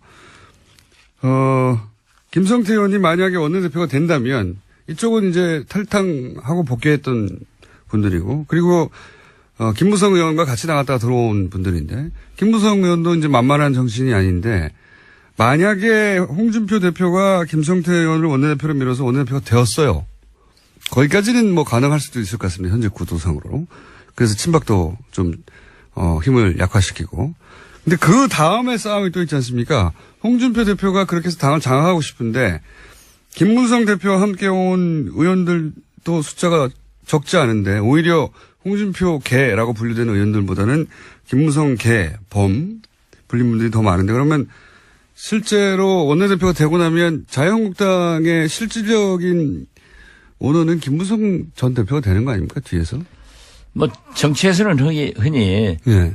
적의 적은 동지이다. 예. 그래서 일단 이제 합친 거죠. 예. 그렇기 때문에 홍준표 대표건 김무성 대표건 김성태 의원이건 일단 지금은 자기들이 이 친박계를 몰아낸다. 몰아내려고 예. 또 합친 거죠, 힘을. 몰아내지는 않을 망정 좀 약화시켜서 예. 순한 양으로 만들어 가지고 데리고 예. 다니려고 하겠죠. 데리고 다니려고. 그렇지만은 또 친박은 친박대로 예. 자기들이 살아야 되기 때문에 예. 또 이렇게 서청원, 최경환 이런 식으로 계속 밀려가고 또 지금 그 사람들이 정권을 잡았던 사람들이라 예. 권력의 핵심에 있던 사람들이라 검찰에서 기념사진 찍을 사람들이 그쪽에 많잖아요. 문제도 많고. 예. 그렇기 때문에 보호 본능이 발동해서 뭉치겠죠. 우리가 홍준표한테 주거나 예. 검찰에 가서 주거나 청명해 주거나 한식해 주거나 예. 이 죽기는 마찬가지다. 예. 그러면 우리가 뭉쳐서 원내대표를 장악해 가지고 예. 야당으로서의 자리매김을 하면은 권력에서도 우리를 어느 정도 보호하고. 못할 거고 예. 당내에서도 한다. 이런 것이 있겠죠. 예. 저는 이것이 예. 이 자유한국당의 자유한국당의 잘못이라고 생각해요. 박근혜, 이명박 이러한 대통령과 함께 그러한 많은 적폐적 일을 했다고 하면은 한국당은 처절한 반성을 하고 국민 앞에 사죄를 해야 되고 잘못한 사람들은 책임을 져야 되는데 이걸 하지 않고 넘어가려고 하는 것이 잘못인데 어떻게 됐든 지금 현재로 보면은 홍준표는 세력이 없기 때문에 예. 또 명분상 친박을 쳐야 되기 때문에 예. 김무성 세력과 손을 잡을 거예요. 예. 손을 잡으면은 저는 이 홍준표 김무성 세력이 일단 손을 잡아서 예. 원내대표도 당내를 장악하리라. 예. 그렇게 보고 그 다음이 궁금합니다. 그 다음. 다음은 예. 그 다음은 이제 원래 이제 주인이 둘일 수는 없으니까. 그렇죠. 예. 그렇기 때문에 태양이 둘일 수 없으니까 예. 한국당의 태양이 누가 되느냐. 예. 그렇지만은 홍준표에게는 아무래도 한계가 있을 겁니다. 왜냐하면 대법원에 예. 계류된 상태가 지금 현재 아직 해결 안 그렇게 됐죠. 녹록지가 않은 것 같아요. 예. 왜냐하면 서청원은 홍준표의 녹음 대포가 있다. 예. 이런 것들이 어떻게 작용을 할 것인가. 그러니까 홍준표는 문국현 씨하고 다르더라고요. 옛날에 문국현 씨는 조그만 당대표였지만 걸리니까는 그냥 싹 예. 엎드려요. 다 포기했죠. 예. 결국은. 그러니까 그 이해창 총재 밑으로 가서 원내교섭단체 들어가서 이제 숨지기고 살았는데 홍준표는 역시 싸움꾼이라 네. 세게 덤비고 있지만은 홍준표 대표 지금 발언하는 거 보면은 센 척하고 싹 죽어요. 그런 거 보면은 그러면은 원내대표가 김성태 의원이 만약 된다면 그 다음은 뒤에서 홍준표와 김무성의 이제 헤게모니 싸움이 벌어질 텐데 결국은 헤게모니는 뒤에 있지만 김무성 쪽이 지게 될 것이다. 이렇게 전망하시는 겁니까? 원내대표도 지금 현재 예. 김성태 의원이 그런 정치 역학적으로 보면 될 것 같지만은 예. 또 친박이 얼마나 뭉칠지 모르다. 친박의 뭉침도 있지만은 중도 세력들이 많아요. 예. 이게 그래도 우리가 살아남기 위해서는 홍준표, 김무성, 친박 이게 싸워가지고 되겠느냐. 예. 그러니까 완충 지역으로 중도적 사람을 내세우자라고 해야 되니까 결국 누가 되려는지 그건 잘 모르겠어요. 예. 저는 차라리 중도적인 표방을 하는 사람이 되지 않을까 이렇게도 보는데요. 그리고 상당히 중진이 될 수도 있다 이렇게 보는데 저는 그렇게 봅니다. 그런데 나중에 되더라도 예. 그분이 원내대표가 되더라도 친박과 비박 그 어느 쪽 한쪽을 가지고 갈 거예요. 가면은 결국 홍준표, 김무성 싸움이 되는데 누가 이깁니까? 그런 거 잘 맞추시잖아요, 원래. 저는 누가 이긴다고 보지는 않아요. 이번만은. 왜냐하면 김무성이 여러 가지 생각을 할 겁니다. 또 노련한 분이기 때문에 내가 지금 나와서 나오지는 않겠지만. 아니 글쎄 예. 내가 지금 전면에 나서서 지배를 한다고 해서 지금 실력이 있느냐. 예. 내년 지방선거밖에 없단 말이에요. 예. 지방선거에 대해서는 누구도 지금 자신하지 못하고 있는 거예요. 그렇죠. 그러면 지방선거를 패배하면은 책임져야 책임을 져야 된단 말이에요. 예. 우리 안철수 대표가 난 그것을 염려하는 거예요. 지방선거 패배는 불을 보듯 화난데 그 책임을 또 안 지고 또 갈 것이냐. 이건 아니거든요. 그렇기 때문에 김무성 대표는 그걸 생각할 겁니다. 그래서 지방선거 후에. 후에 진짜 선거인 총선. 이때 전면에 나서서 공천권을 행사하고 재정비를 해가지고 당을 장악하려고 할 것이다. 대통령 선거에 한번 붙을 것이다. 또 한 번 나올 것이다. 김무성 대표가 저는 대통령 후보에 나온다고는 보지 않습니다. 하지만 본인이 위는 누군가를 그렇죠. 내세울 그렇게 것이다. 해서 총선을 이끌고 예. 대통령 후보를 뭐 본인이 할 수도 있으니까 본인 혹은 혹은 자기가 밀어서 보수 정권으로 다시. 김무성은 아직 꼴통 보수 아니에요. 그렇기 때문에 어떤 경우에도 이 진보 개혁, 예. 문재인 세력, 이 좌파다. 예. 여기에들은 절대 줄 수 없으니까 보수 대통합을 해서 보수 후보를 내놓을 것이다. 예. 저는 그래서 김무성은 내년 지방선거나 작은 싸움을 하지 않을 겁니다. 그런데 결국은 그러면 홍준표 대표가 지방선거까지는 치르고 그 다음부터는 김무성 대표가 당을 장악하려고 노력할 것이고 이렇게 보시는군요. 예. 그렇게 될지는 모르겠지만. 저는 그렇게 보고 있습니다. 예. 그렇게 될지는 모르겠지만 하여튼 그런 노력을 할 것이다. 네. 그럼 홍준표 대표는 어떻게 됩니까? 본인은 다음 대선에 또 나오실 것 같은데. 정치인이 나오고 싶은 거야, 별거 다. 저도 뭐 별거 다 나오고 싶어요. 제가 말씀드린 건 홍준표 대표가 그때까지 영향력을 유지하며 유력한 정치인을 계속 있겠느냐 이런 얘기죠. 대법원의 판결이 중요하겠죠. 또 서청원 대표가 얘기한 새로운 사실이 발각되느냐. 그 녹취록은 국민의당 있지 않습니까? 언제 우리 씁니까? 당이 없어요. 몰라요, 나는. 몰라요. 네.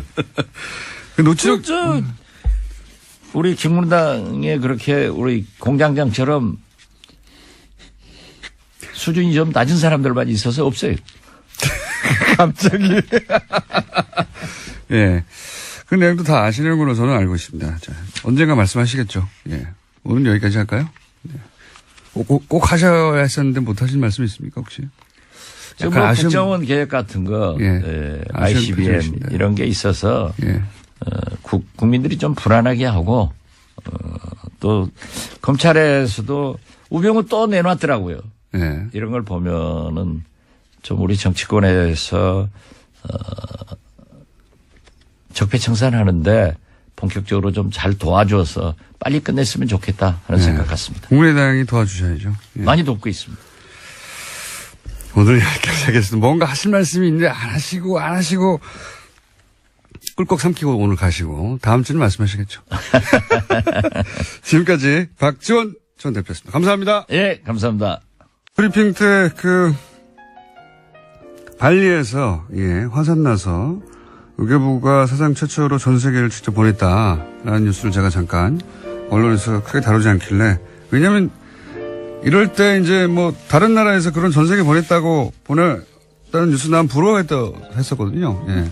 의료부에서 처음으로 보냈는데 이 뉴스가 별로 저는 중요한 뉴스 같은데 취급하지 않길래 말씀드렸더니 문자가 나왔어요.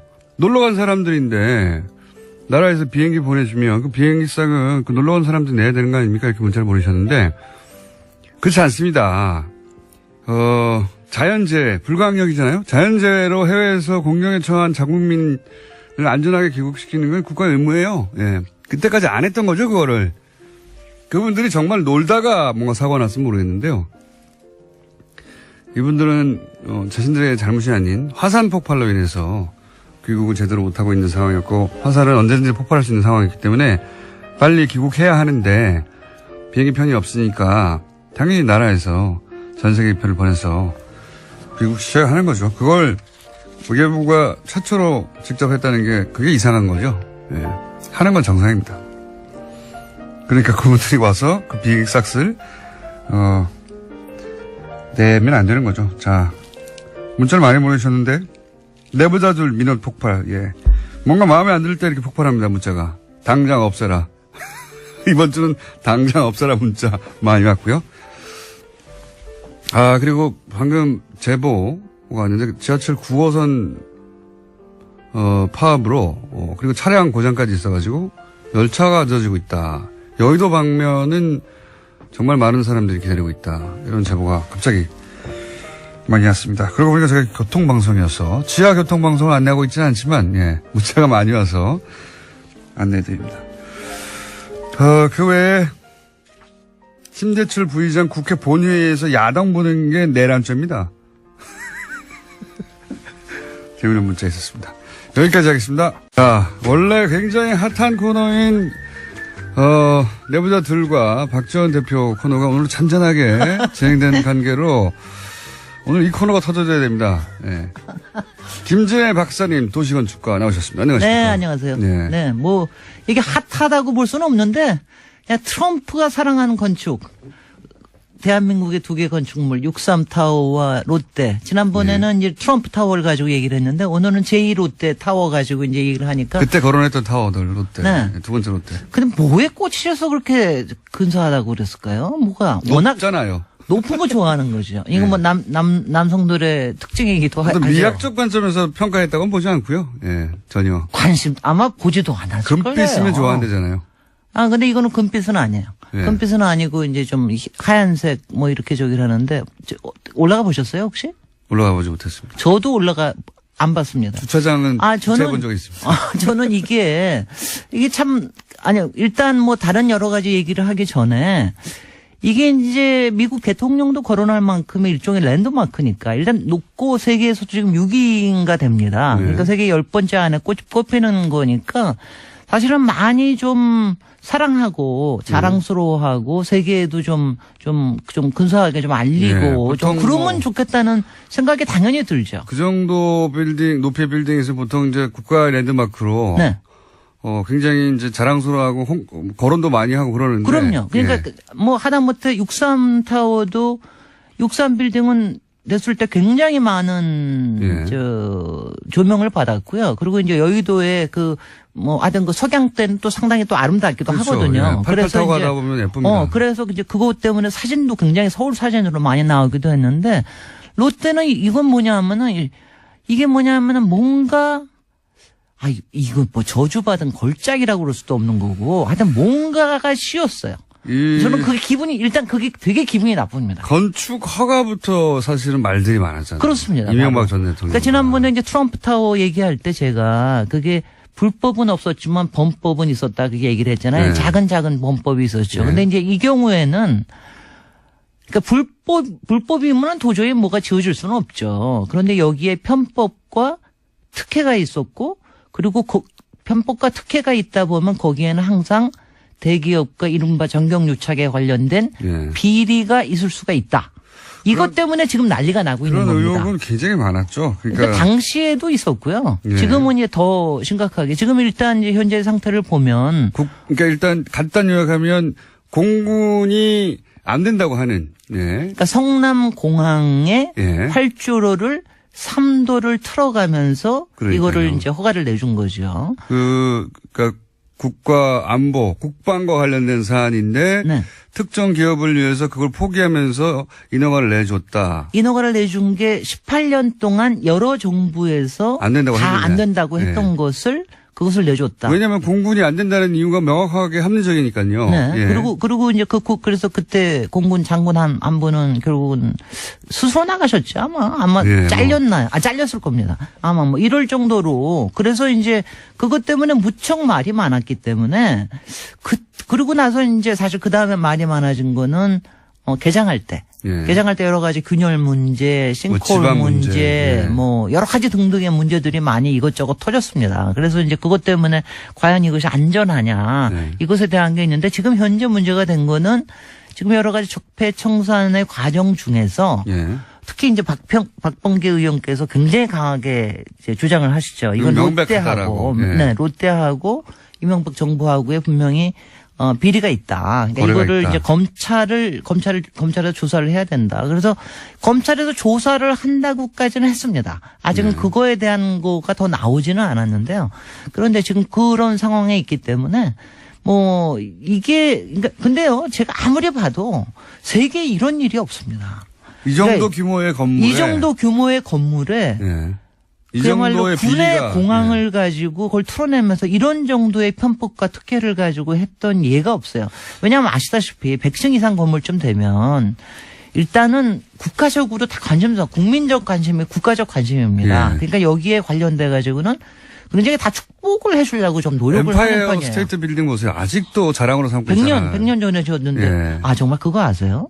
엠파이어 스테이트 빌딩도 거기도 한번 헬기는 아니에요. 당시에는 경량 비행기 부딪힌 적이 있었습니다. 아, 그래요? 한 60년대인가 그랬는데 그 중간에 그때는 이제 거기도 안개가 많이 끼는 데거든요. 예. 그래서 안개가 끼다가 한 번은 경비행기라고 그러죠. 경비행기가 충돌했는데. 중간에 충돌을 했는데 한 60몇 층쯤에 충돌을 했는데 그건 뭐냐 하면은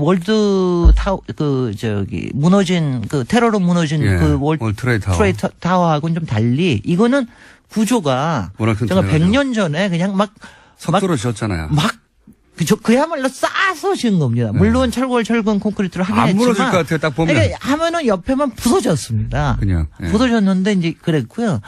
그러니까 그런 안전의 위험을 가지고 하기가 그렇게 쉽지가 않거든요. 근데 이제 특히 이거를 2009년에 허가를 받았는데 당시에 그 전후 해가지고 또 우리나라에도 한번 문제가 있었어요. 초고층에 헬기가 예. 부딪히는 문제가 있었거든요. 현대 그거는 역삼동인가 삼성동인가에서 부딪혔는데 그런 문제도 있고 그래서 굉장히 안전에 대한 문제가 심각할 때 이걸 내준 거예요. 민간 비행기도 아니고 공군기가 안 된다는데요. 아니 여기 비행기 전용기가 대통령 전용기가 뜨는 데입니다. 그리고 외국에서도 국빈들 오시면 여기 내리는데. 공군 기지인데. 아니 그러니까 이렇게 생각을 그러면 하시면 이제 당연히 이렇게 생각하는 사람들은 그럼 그걸 해주고 그러면 그 거래의 대가는 뭐야? 글쎄. 이렇게 생각하게 되는 거죠. 네. 예. 그러니까 이제 그 중에서도 또 하나가 아주 이제 심각하게 정해 이게 3도만 틀었어요. 예. 이제 활주로를 3도를 틀어가지고 거리를 조금 더 확보를 했는데 그 거리조차도 미국의 기준에 의하면은 좀 짧습니다. 그런데 그 전에도 사실은 노무현 대통령도 상당히 좀 이걸 좀 어떻게 해줘 보려고 노력을 예. 했었어요. 예. 그래서 그거를 갖다가 7도를 트는 안으로 가지고 했습니다. 여러 가지 검토를 했다고 들었습니다. 7도를 틀었는데 그때도 공군에서 반대를 했기 때문에 결국은 예. 못 해주겠다 이거는 아니, 뭐 이렇게 얘기를 한 거고요. 공군이 국방을 이유로 네. 안보 문제를 이유로 안 된다고 하면 네. 대통령이 그 뭉갤 수가 없어요. 당연히. 그래서 다 안 됐던 건데. 그래서 그때도 안이 뭐였냐면 10도를 트는 안을 가져왔습니다. 네. 그러니까 10도를 트겠다면 조금 더 안전할 거 아니겠어요? 근데 10도를 트는 거하고 3도를 트는 안하고 이걸 이제 어차피 비용은 롯데가 내는데 이게 1조 2천억 원 차이가 납니다. 그러니까 1조 2천억 원을 롯데가 또 세이브했군요. 그냥 세이브를 한 거죠. 그러니까 그 1조 2천억 원 정도를 가서 세이브를 했다면 틀려면은 또 10도 정도 틀면 좀 더 나았을 텐데 그것도 좀 틀고 말았군요. 돈 아니요, 때문에. 10도를 틀면은 엄청나게, 그러니까 그게 한 거의 2조쯤 됐고요. 3도를 틀면은 한 9천억 원인가 뭐 이렇게 해가지고. 그래서 거기서 또 1조 이상을. 거기서 1조 이상을 또 남긴 겁니다. 아하. 그러니까 그런 정도쯤 되면은 뭐가 야류가 없지는 않았을 수 있다는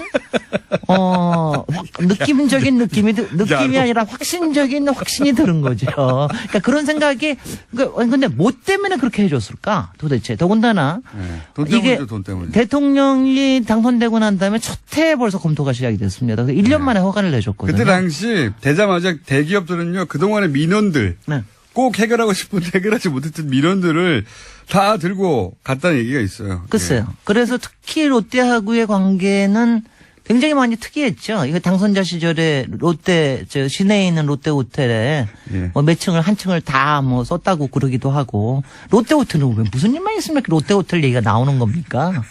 김어준 부장장도 롯데 호텔 좋아하시잖아. 뭐 하면 롯데 호텔로 날아갔다 뭐가 이런 얘기 잘 저는 하시잖아. 거기 가서 뷔페 먹은 일밖에 없어요. 올라가 본 적은 없어요. 아니 근데 네. 롯데라는 이름이 네. 솔직히는 박정희 때부터 해가지고 전두환 김영삼, 이명박까지, 그리고 지금 박근혜 저기 때까지 네. 안 낀 적이 없습니다. 솔직히 모든 편법과 특혜와 그리고 그 뒤에 있을지 모르는 또 다른 비읍자가 항상 결부되어 있는 거예요. 근데 이게 솔직히는 저는 제가 트위터에도 그렇게 날렸지만, 신격호 회장과 이명박 대통령이 둘이 합작으로 만든 괴물이라고 생각은 저는 하는데, 이렇게 신격호 회장이 한 30년 동안 100층 이상을 짓고 싶어 했거든요. 그래서 오랜 수원사가- 롯데는 네. 여기뿐만이 아닙니다. 다른 데도, 부산에도 지금 부산시청 했던 땅을 사가지고 거기에도 100층 이상 짓겠다고 계획을 갖고 있었고요. 이게 처음으로 이제 저희가 된 거죠. 근데 100층 이상을 짓고 나니까 항상 이런 거 짓고 나면은 저주가 생긴다는 얘기를 하냐. 바벨탑의 저주라고 그럴까? 이런 게 생긴다. 롯데 지금 무너지고 있는 거 보세요. 많이 여러 가지 무너지잖아요. 그 비리 문제는 네. 예. 비리 의혹 문제는 이제 정치권에서 다룰 문제고 네. 혹시 건축학적으로 평가하면 어떻습니까? 순전히. 일단은 안전 문제에 있어서 네. 지금 지진이나 이런 것 때문에 많이 걱정하시고 그랬는데 네. 저는 솔직히는 월드 트레이드 센터 같은 그런 항공 사건 빼놓고는 네. 솔직히는 안전 문제에 대해서 그렇게 이렇게 너무 걱정은 안 하셔도 될 거라는 생각을 합니다. 이게 이제 외국 설계 회사가 설계를 했고, 사실 최근에 그런 여러 가지 등등의 문제가 있었지만은 설마 그 문제까지는 있지 않다. 그리고 제가 자료를 보면은 여러 가지 설계를 잘한 것 같이 보이기는 해요. 그래서 그 문제는 아닌데, 저는 미학적으로는 굉장히 문제가 있다. 이게 미학적으로는 저는 몰랐는데 오늘 누가 얘기를 하더라고요. 이게 반지의 제왕에 나오는 어떤 사우론. 왜 사우론의 눈처럼 보이냐 하면은 맨 위에 있는 첨탑이 올라가는데 그 사이가 이렇게 틈이 있어요. 아하. 그 사이에 이렇게 빛이 나오거든요. 그게 사우론의 눈처럼 생겼다. 네. 이래가지고 하는데 저는 하든 간에 이렇게 대충 바깥에서 보고 오면은 이렇게 관심도 안 생기거니와 그냥 되게 고개를 돌리고 갑니다. 아니, 보고 싶어야 되는데, 이런 거는 사실은. 그잖아요. 뭐랄까요. 안타까운 일이죠. 그게 굉장히 안타까워요. 이 정도 높이와 이 정도 건축이, 그렇게 이제 부패를 염두에 두고 바라보게 된다는 것은. 네. 굉장히 안타까운 일이죠. 앞으로도 계속 그럴 테니까요. 그러니까, 이명박 대통령이 사실은 남긴 건축물이라는 게 별로 없는데, 이거에 대한 저주를 좀 남기는 게 아닌가 하는 생각이 들어요. 왜냐하면 굉장히 안 좋은 겁니다. 그러니까 사람들이 솔깃하게 뭔가를 흔쾌하게 얘기하기가 굉장히 어려운 거예요, 말하자면은. 말씀하셨듯이 뒤에 야로가 있을까봐. 네. 근데 이제 야로라고 하니까 사람들이 이제 문자를 많이 왔어요. 뭐 속어다, 뭐 전문 용어다 그런 말 쓰지 말라. 네. 근데 순우리말입니다. 네. 일본 말도 아니고요. 네. 속어도 아니고 순우리말이에요. 근데 아니, 근데- 어감이 이상해가지고. 아니 근데 찾아보시면은 야로와 야료가 있는데 저는 야로로 얘기한 거고요. 그러니까 이거는 우리말입니다. 저는 여기까지 해드리겠습니다. 네. 김질 박사님이었습니다. 예, 감사합니다. 안녕. 안녕. 장관과 국방부 전 실장, 사이버 사령부 댓글 공작, 총 책임자 두 분은 석방이 됐고, 이제는 이제 국정원의 댓글 공작, 책임자들이 구속 적부심을 똑같은 곳에 신청했어요. 청구했어요. 이 3차장은 핵심 혐의가, 외부에, 네, 일종의 양지회라고 말씀드린 적이 있는데요. 오비들, 국정원 오비들을 활용한 국정원 댓글 작업에 수십억을 지급했다. 거기 책임자거든요. 예. 네, 그래서 지난달 18일에 영장이 나왔는데요. 영장 발부 사유는 이렇습니다. 범죄 혐의가 소명되고 증거인멸의 염려가 있어서 구속의 사유와 필요성이 인정된다라는 거였습니다.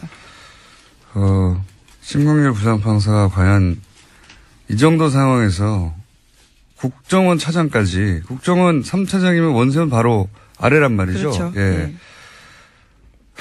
원세훈 이미 이렇게 수감돼 있으니까요. 3년이 네, 확정돼. 거긴 이미 형이 확정됐습니다. 형이 확정됐으니까요. 그러면 지금 3차장이, 국정원장을 제외하고는 댓글 공작의 최고 책임자급인데, 지금 국방부 전 장관을 석방하자 상관이 석방됐는데 그 지시를 따랐을 뿐인 부하는 석방하지 않을 수 없어서 말하자면 석방됐다고 치면 여기서 마찬가지가 될 것 같기도 한데 어떻게 될까? 신강렬 부장판사가 사이버 사령부는 최고 책임자들을 석방했고 이제 국정원 쪽도 남아있는 특히 오비들 국정을 은퇴한 사람들 중심으로 꾸렸던 외곽팀에 지급한 돈 혹은 지시한 혐의 이거 가지고 구속된 사람 분인데 어떻게 될까요? 네, 이르면 오늘 느리면 내일 결정이 됩니다. 예, 내일 또 이정렬 부장판사하고 다시 한번 연결할 가능성이 있을 수 있겠네요. 예. 만약에 석방이 된다면 제가 할 말이 많습니다. 예, 석방이 안 되기 때문에. 네. 대기 중입니다. 네. 참. 다음 뉴스는요. 네, 이명박 정부 시절 유익 당시 청와대 비서실장이 국정원 직원들을 소집해서 헌법 교육을 했다라는 주장이 나왔습니다. 뉴스공장에도 출연한 바가 있는 김상욱 전 국정원 직원의 폭로인데요. 자신이 20년 가까이 국정원에서 일했는데 2008년에 이명박 정부가 들어서고 갑자기 유 전 실장이 직원들을 소집해서 헌법 교육을 했다라는 건데요. 굉장히 고압적인 자세로 너희가 이 정부를 거스리면 가만두지 않겠다라는 결연한 자세로 강연을 했다라는 겁니다. 대통령 비서실장이 국정원 가가지고 왜 정신교육을 합니까? 예. 제가 알기로는 처음 있는 일이고 그 이후로도 없었던 것 같은데, 예. 그 자체가 코미디죠. 예. 그러니까 대통령 비서실장은 사실 대통령을 대리해서 온 것과 마찬가지거든요. 예. 네, 뭐 불렀다라고는 하는데요. 어쨌거나 만난 건 사실입니다. 국정원에서 대통령 비서실장이 와서 강연하라고 누가 그럽니까? 예. 자기가 간다고 그래서. 대통령이 가서 정신교육을 한 것과 마찬가지예요. 그런 뜻을 전한 것과. 굉장히 코미디 같은 일이 있었네요. 그런 일이 있었다고 합니다. 자, 오늘은 리얼미터, 미니가 있기 때문에 제목만 체크하고 넘어가죠. 네, 국정원이 모든 수사권에서 손을 떼는 내용의 자체개혁 법안을 국회에 보고했는데요. 이름도 바꾼다고 합니다. 대외안보정보원으로 지난 18년 동안 써왔던 국가정보원 이름을 내린다라고 합니다. 대외안보정보원이면 대안원이 되는 겁니까? 이제? 네, 굉장히 낯서네요. 대보원이 되나요? 네. 대정원이 되나요? 뭐라고 약칭이 될지 모르겠는데. 뭐 그렇다고 하고요. 그리고요. 네, 이건희 삼성전자 회장의 차명 계좌에 대해서 국세청에 과세가 임박했다라는 SBS 보도가 있는데요. 이자 배당 소득의 90% 세율을 적용한다는 데에는 여권과 과세 당국의 의견이 일치했지만 과세 규모를 좌우할 시점을 두고 이견이 벌어지고 있다고 합니다. 국세청이 왜 재벌편을 들어요? 국세청 얘기는 2007년 11월 이후에 대해서만 과세한다는 거잖아요. 이러면 얼마 안 돼요. 90%가 중요한 게 아니라. 안녕하세요. 김호준입니다. OECD 한국 최저임금 법인 세율 인상 우려. 어제자 조선일보 경제면 기사 제목입니다. OECD가 한국의 최저임금과 법인세 인상을 우려하며 노동개혁을 촉구했는데 국제기구가 정부 정책 방향을 조목조목 비판한 것은 이례적이다. 기사 내용입니다.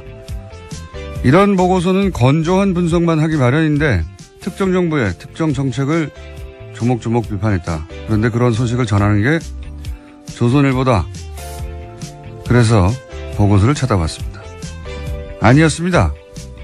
OECD 경제 전망이라는 제목의 보고서 중 한국 파트 168페이지부터 188페이지까지 3페이지 중 최저임금 부분 요약은 이렇습니다. 한국 정부의 소득주도 성장 정책으로 가구의 소득 형상과 소비가 부양될 것으로 기대되고 반도체 등 주요 산업 이외 부분까지 확대되는 수출 회복세 그리고 정부 혁신으로 보다 빠른 성장이 전망된다.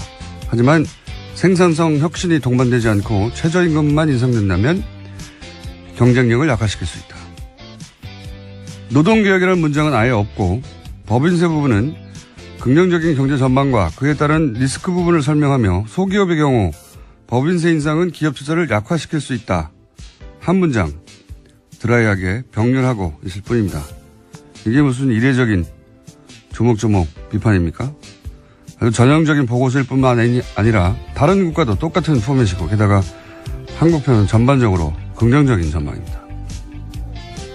조선일보가 괜히 조선일보가 아닙니다. 김원준 생각이었습니다. 이런 거 안 쳐다볼 거라고 생각하나 봐요. 그래도 굉장히 꼼꼼하게 찾아보셨네요. 저는 다 쳐다봅니다. 궁금해가지고. 그래?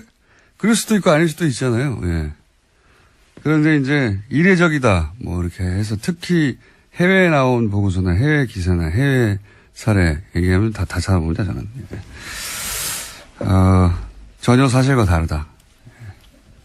훌륭하다. 조선일보. 예. 자, 첫 번째 뉴스는 뭡니까?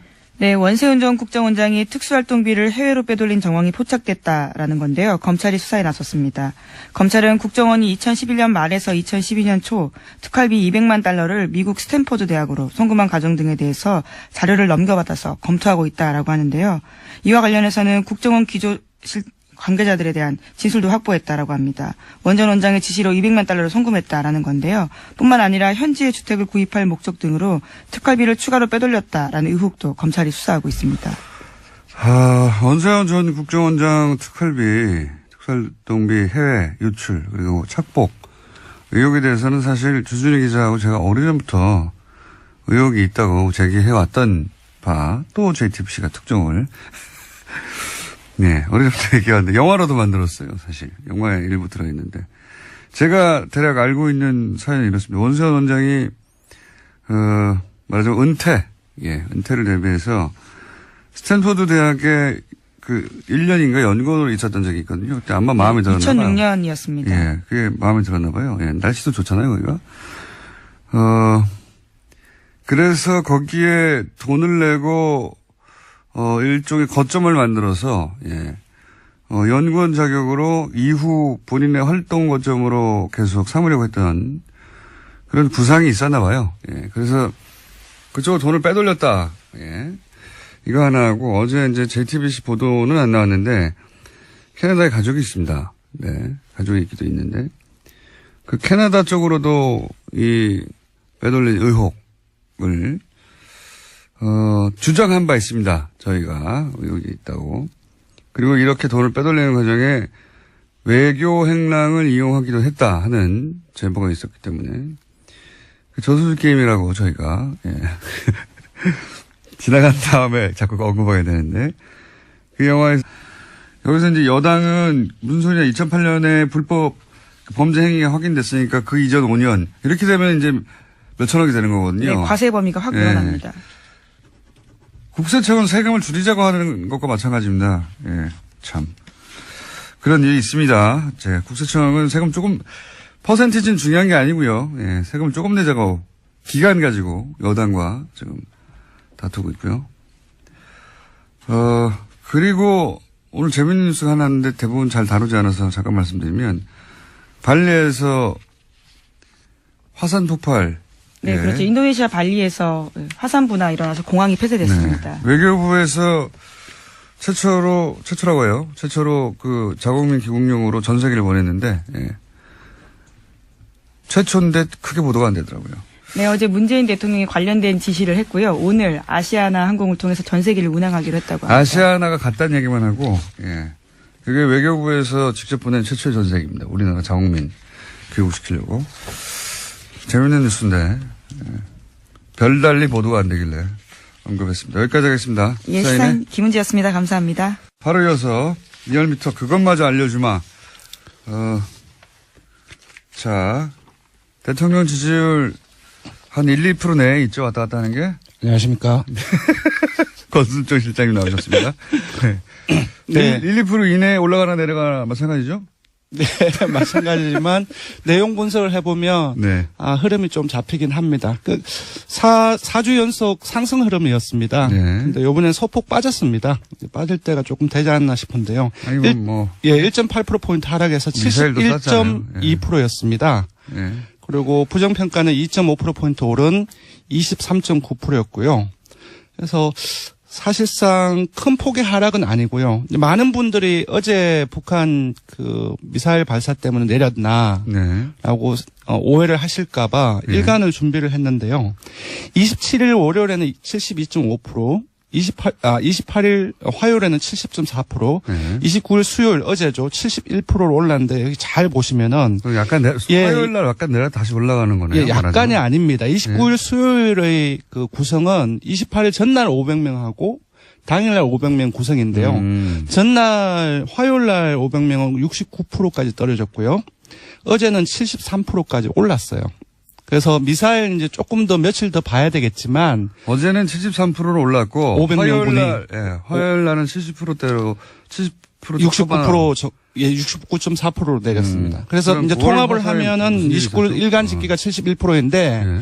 이제 이렇게 분리해서를 보면 기본적으로 어제 그 나왔던 그 하루에 영향을 미쳤던 부분들은 사실상 탄도미사일이 그게 아니군요. 예, 이 빠진 것은 오히려 그 원인이 탄도미사일 아니었다는 발사되고 거죠. 나서는 올라갔네요. 그렇습니다. 며칠 더 봐야 되겠지만 어제는 오히려 올라갔습니다. 그래서 그러면 월화 사이에서도 주요한 뉴스 중에 언론이 많이 다룬 거는 김관빈 맞습니다. 인관빈 제가 쭉 훑어봤는데 네, 그거가 가장 이제, 크게 예, 보여요. 김관진, 인관빈, 지난 주 후반에 이제 잇따라 석방되는 과정 속에서 주말 또 월요일까지 일부 언론, 그러니까 주요 보수 언론이죠. 그 속에서 종편 논란을, 포함해서. 엄청나게 보도가 확산됐고. 죄 없는 사람이 이제 풀려났다는 식의 보도가 네네.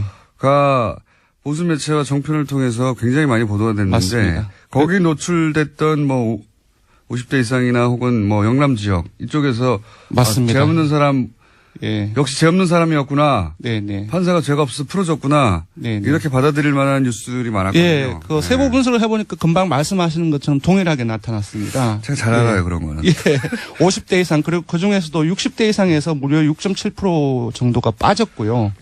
예, 보수층에서도 많이 빠졌고, 예, 주로 근데 그렇게 이제 보수 보냈습니다. 매체가 사실상 종편까지 해서 총동원된 거 치고는 그렇게 많이는 안 빠졌네요. 예, 그래서 이 논란 자체가 기본적으로 그래서 내용이 일부 나옵니다. 원세훈 원장이 그럴 때 수행하는 국제원 직원들은 두고 혼자서 캐나다를 넘어갔다 왔다. 네, 이런 얘기도 저희가 했었고요. 그리고 이제 그 빼돌린 특활비가 혼자 다 착복한 것이냐. 이명박 전 대통령에도 가지 않았을까 하는 그런 의혹. 네, 또 주진우 사실은- 기자가 자신의 책에도 이제 그런 네. 내용을 썼던 걸 기억하는데요. 네, 따져봐야 하고요. 게다가 이제 캐나다에 계속 주목하는 이유는 대표적인 자원외교 의혹 중에 하나인 그 하베스트 인수. 그건 하나로 2조 이상 손해를 본 가장 대표적인, 자원외교 실패 혹은 자원외교 의혹 사건인데 그 손해를, 본 그 하베스트 회사가 캐나다에 있는 거고요. 예, 그때 그 거래 은행이 또 로얄 뱅크 오브 캐나다라는 곳인데 저 뉴스공장에서 몇 주째 다루고 있는 농협 210억 투자 사건 그 사기 사건의 거래 은행도 똑같은 로얄 뱅크 오브 캐나다예요. 예. 캐나다 쪽으로 이명박 전 대통령 시절 그런 돈이 사라지는 의혹이 많았고 의혹 사건이 많았고 은행도 같은 은행이고 원세훈 국장도 캐나다로 그 특활비를 빼돌린 의혹이 있다라고 저희가 주장해 왔습니다. 네. 지금은 이제 그 미국으로 왜냐하면 계좌가 나왔으니까요. 미국으로 건너간 특활비에 대한 의혹이 이제 제기돼서 아마 수사가 진행되고 있는 것 같은데. 네, 어제 압수수색 했는데요. 강남 사무실과 원세훈 전 원장이 수감 중인 서울구치소 수용실에서 압수수색 진행됐습니다. 그래서 회계장부와 자료 그리고 개인 메모 등이 확보됐다라고 합니다. 박근혜 전 대통령 국정원 특활비는 뭐 미용 시술이다 또는 뭐 개인 주택 구입이다 이런 전형 의혹이 있고 수사 중인 상황이고 이명박 전 대통령 국정원 특활비로 수용되는 이 돈은 해외로 빼돌려진 의혹인데 이제 미국 얘기 나왔는데 앞으로 캐나다도 나올 수 있다. 그리고 그렇다면 규모는 이명박 전 대통령 쪽이 훨씬 더 클 수 있다. 네. 여기까지 해두죠. 완전히 다른 이야기죠. 지금까지 나왔던 것과는. 예. 특활비를 어떻게 썼다가 아니라 해외로 빼돌렸다는 거 아닙니까? 아예. 네, 입금 자체는 사실이었어요. 이제 이것을 왜 했는지에 대해서 더 수사가 필요해 보입니다. 네. 국정원이 스탠포드 대학 특정 연구소로요. 네, 연구소에다가 돈을 20억이나 쏠 이유가 뭐가 있습니까? 예. 국정원이 그런 이제 물증 하나가 나온 것이고 이게 다가 아닐 것이다. 다가 아닌 것으로 저도 알고 있고 수사가 진행되면 더 나오겠죠. 예. 전혀 새로운 이야기입니다. 이제 예. 저랑 주진영 기자가 주장만 하는 것이 예. 그때는 사실 그럴 리가 없다고 아무도 귀 기울여 주지 않았어요. 자, 그런 게 또 하나 나왔고요. 자, 다음 뉴스는 뭡니까? 네, 국세청이 지난해 12월부터 올해 2월까지 다스에 대한 세무조사를 벌였다라는 오늘 아침 조선일보 보도입니다. 다스는 아시다시피 이명박 전 대통령의 실소유주 논란이 불거지고 있는 회사인데요. 이 세무조사는 지난해 12월 9일 박근혜 전 대통령의 탄핵소추안이 국회에서 가결되고 헌법재판소에 접수된 직후에 시작됐다라고 합니다. 당시 조사는 2012년에 이어서 4년 만에 이어졌다라고 하는데요. 다스의 법인세 납부가 줄어들어서 이를 들여다봤다라는 것이 국세청 이야기입니다. 하지만 별다른 조치 없이 조사는 끝냈다라고 하는데요. 3개월 정도 회계 자료를 들여다봤기 때문에 국세청에 관련된 자료가 아주 많다라는 겁니다. 굉장히 이상한 조사예요. 그죠? 굉장히. 그러니까 그 직후에 예, 국회에서 가결된 직후라고 12월 9일 직후죠. 예. 직후에 국세청이 갑자기 다스에 대한 본사에 대한 세무조사를 실시했는데 왜 그랬을까요? 왜 하필 이 시점이었을까? 뭐 여러 가지 시나리오가 가능할 것 같아요. 그러니까 갑자기 세월호가 인양됐잖아요. 그것처럼 했었어야 하는 일들을 하지 않았던 정부 부처들이 이렇게 되면 정권이 연장되지 않을 수 있겠다. 보수 정권으로 싶어서 갑자기 미뤄왔던 일들을 했던 것인지 아니면은 여전히 당시 정권이 넘어간 상태는 아니기 때문에 정권이 넘어가기 전에 미리 세무조사를 받아두고 세무조사를 이미 받았는데 또 빠른 시간 내에 세무조사를 하면 정치적 세무조사라고 주장하려고 그런 건지 어떤 이유인지는 모르겠지만 굉장히 이례적이고 예, 특별한 상황에서 세무조사했던 것 같습니다. 이게 왜 하필 이때 세무조사를 했는지 그리고 아무 조치 없이 끝났거든요. 게다가 그렇게 하고 나서도. 예. 다스 쪽에서 소명을 했다고 하는데요. 미국 공장 사정이 어려워지면서 법인세가 줄었다라는 이야기를 받아들였다라는 거죠. 이 미국 공장 엘리바마 쪽에서 이제 비자금이 움직인 의혹도 주진영 기자가 얘기한 적이 있는데 전반적으로 매우 좀 이상한 시점에 이상한 타이밍에 세무조사였고 이 세무조사가 왜 이루어졌는지 후속 기사도 나올 법합니다. 네, 매우 이상한 세무조사다. 여기까지는 해두고요. 다음은요. 네, 안봉근 전 비서관이 최근 검찰 조사에서 박근혜 전 대통령과 이재용 삼성전자 부회장이 2014년 9월 무렵에 청와대 안가에서 독대했다라고 진술했다는 보도가 나왔는데요. 박근혜 전 대통령과 이재용 부회장의 독대는 지금까지 3차례로 알려졌습니다. 그런데 그게 아니라 4차례라는 건데요. 어제 열린 이재용 부회장의 항소심 재판에서 특검팀이 밝힌 바입니다. 그러면서 특검팀에서는 안 전 비서관을 증인으로 신청했습니다. 이건 아마 그래서 숨겼겠죠. 뭐 왜 숨겼다고 저는 생각하냐면 나머지 했다고 하는 장소들은 개소식 센터의 개소식 창조경제인가요? 예. 창조경제혁신센터 개소식에서 한번 만났습니다. 그리고 여기는 공식적인 자리란 말이죠. 나머지는 청와대 뭐 이래서 이것만 가지고 공식적인 면담이었다라고 주장하려고 했던 게 아닐까. 이번에는 별도 독대를 안 가해서 했다는 건데 그래서 숨겼던 걸까. 이유는 잘 모르겠어요. 어쨌든 만났던 걸 숨겨오다가 한 번 더 인정하게 된 겁니다. 예. 네, 안전비서관 같은 경우에는 자신이 직접 이재용 부회장을 안내했기 때문에 명확하게 기억한다 이렇게 진술했다는 거거든요. 관련해서는 다음 달 18일에 재판 증인으로 나온다고 합니다. 그때 이제 이재용 부회장이 그때 안 했다고 그랬거든요.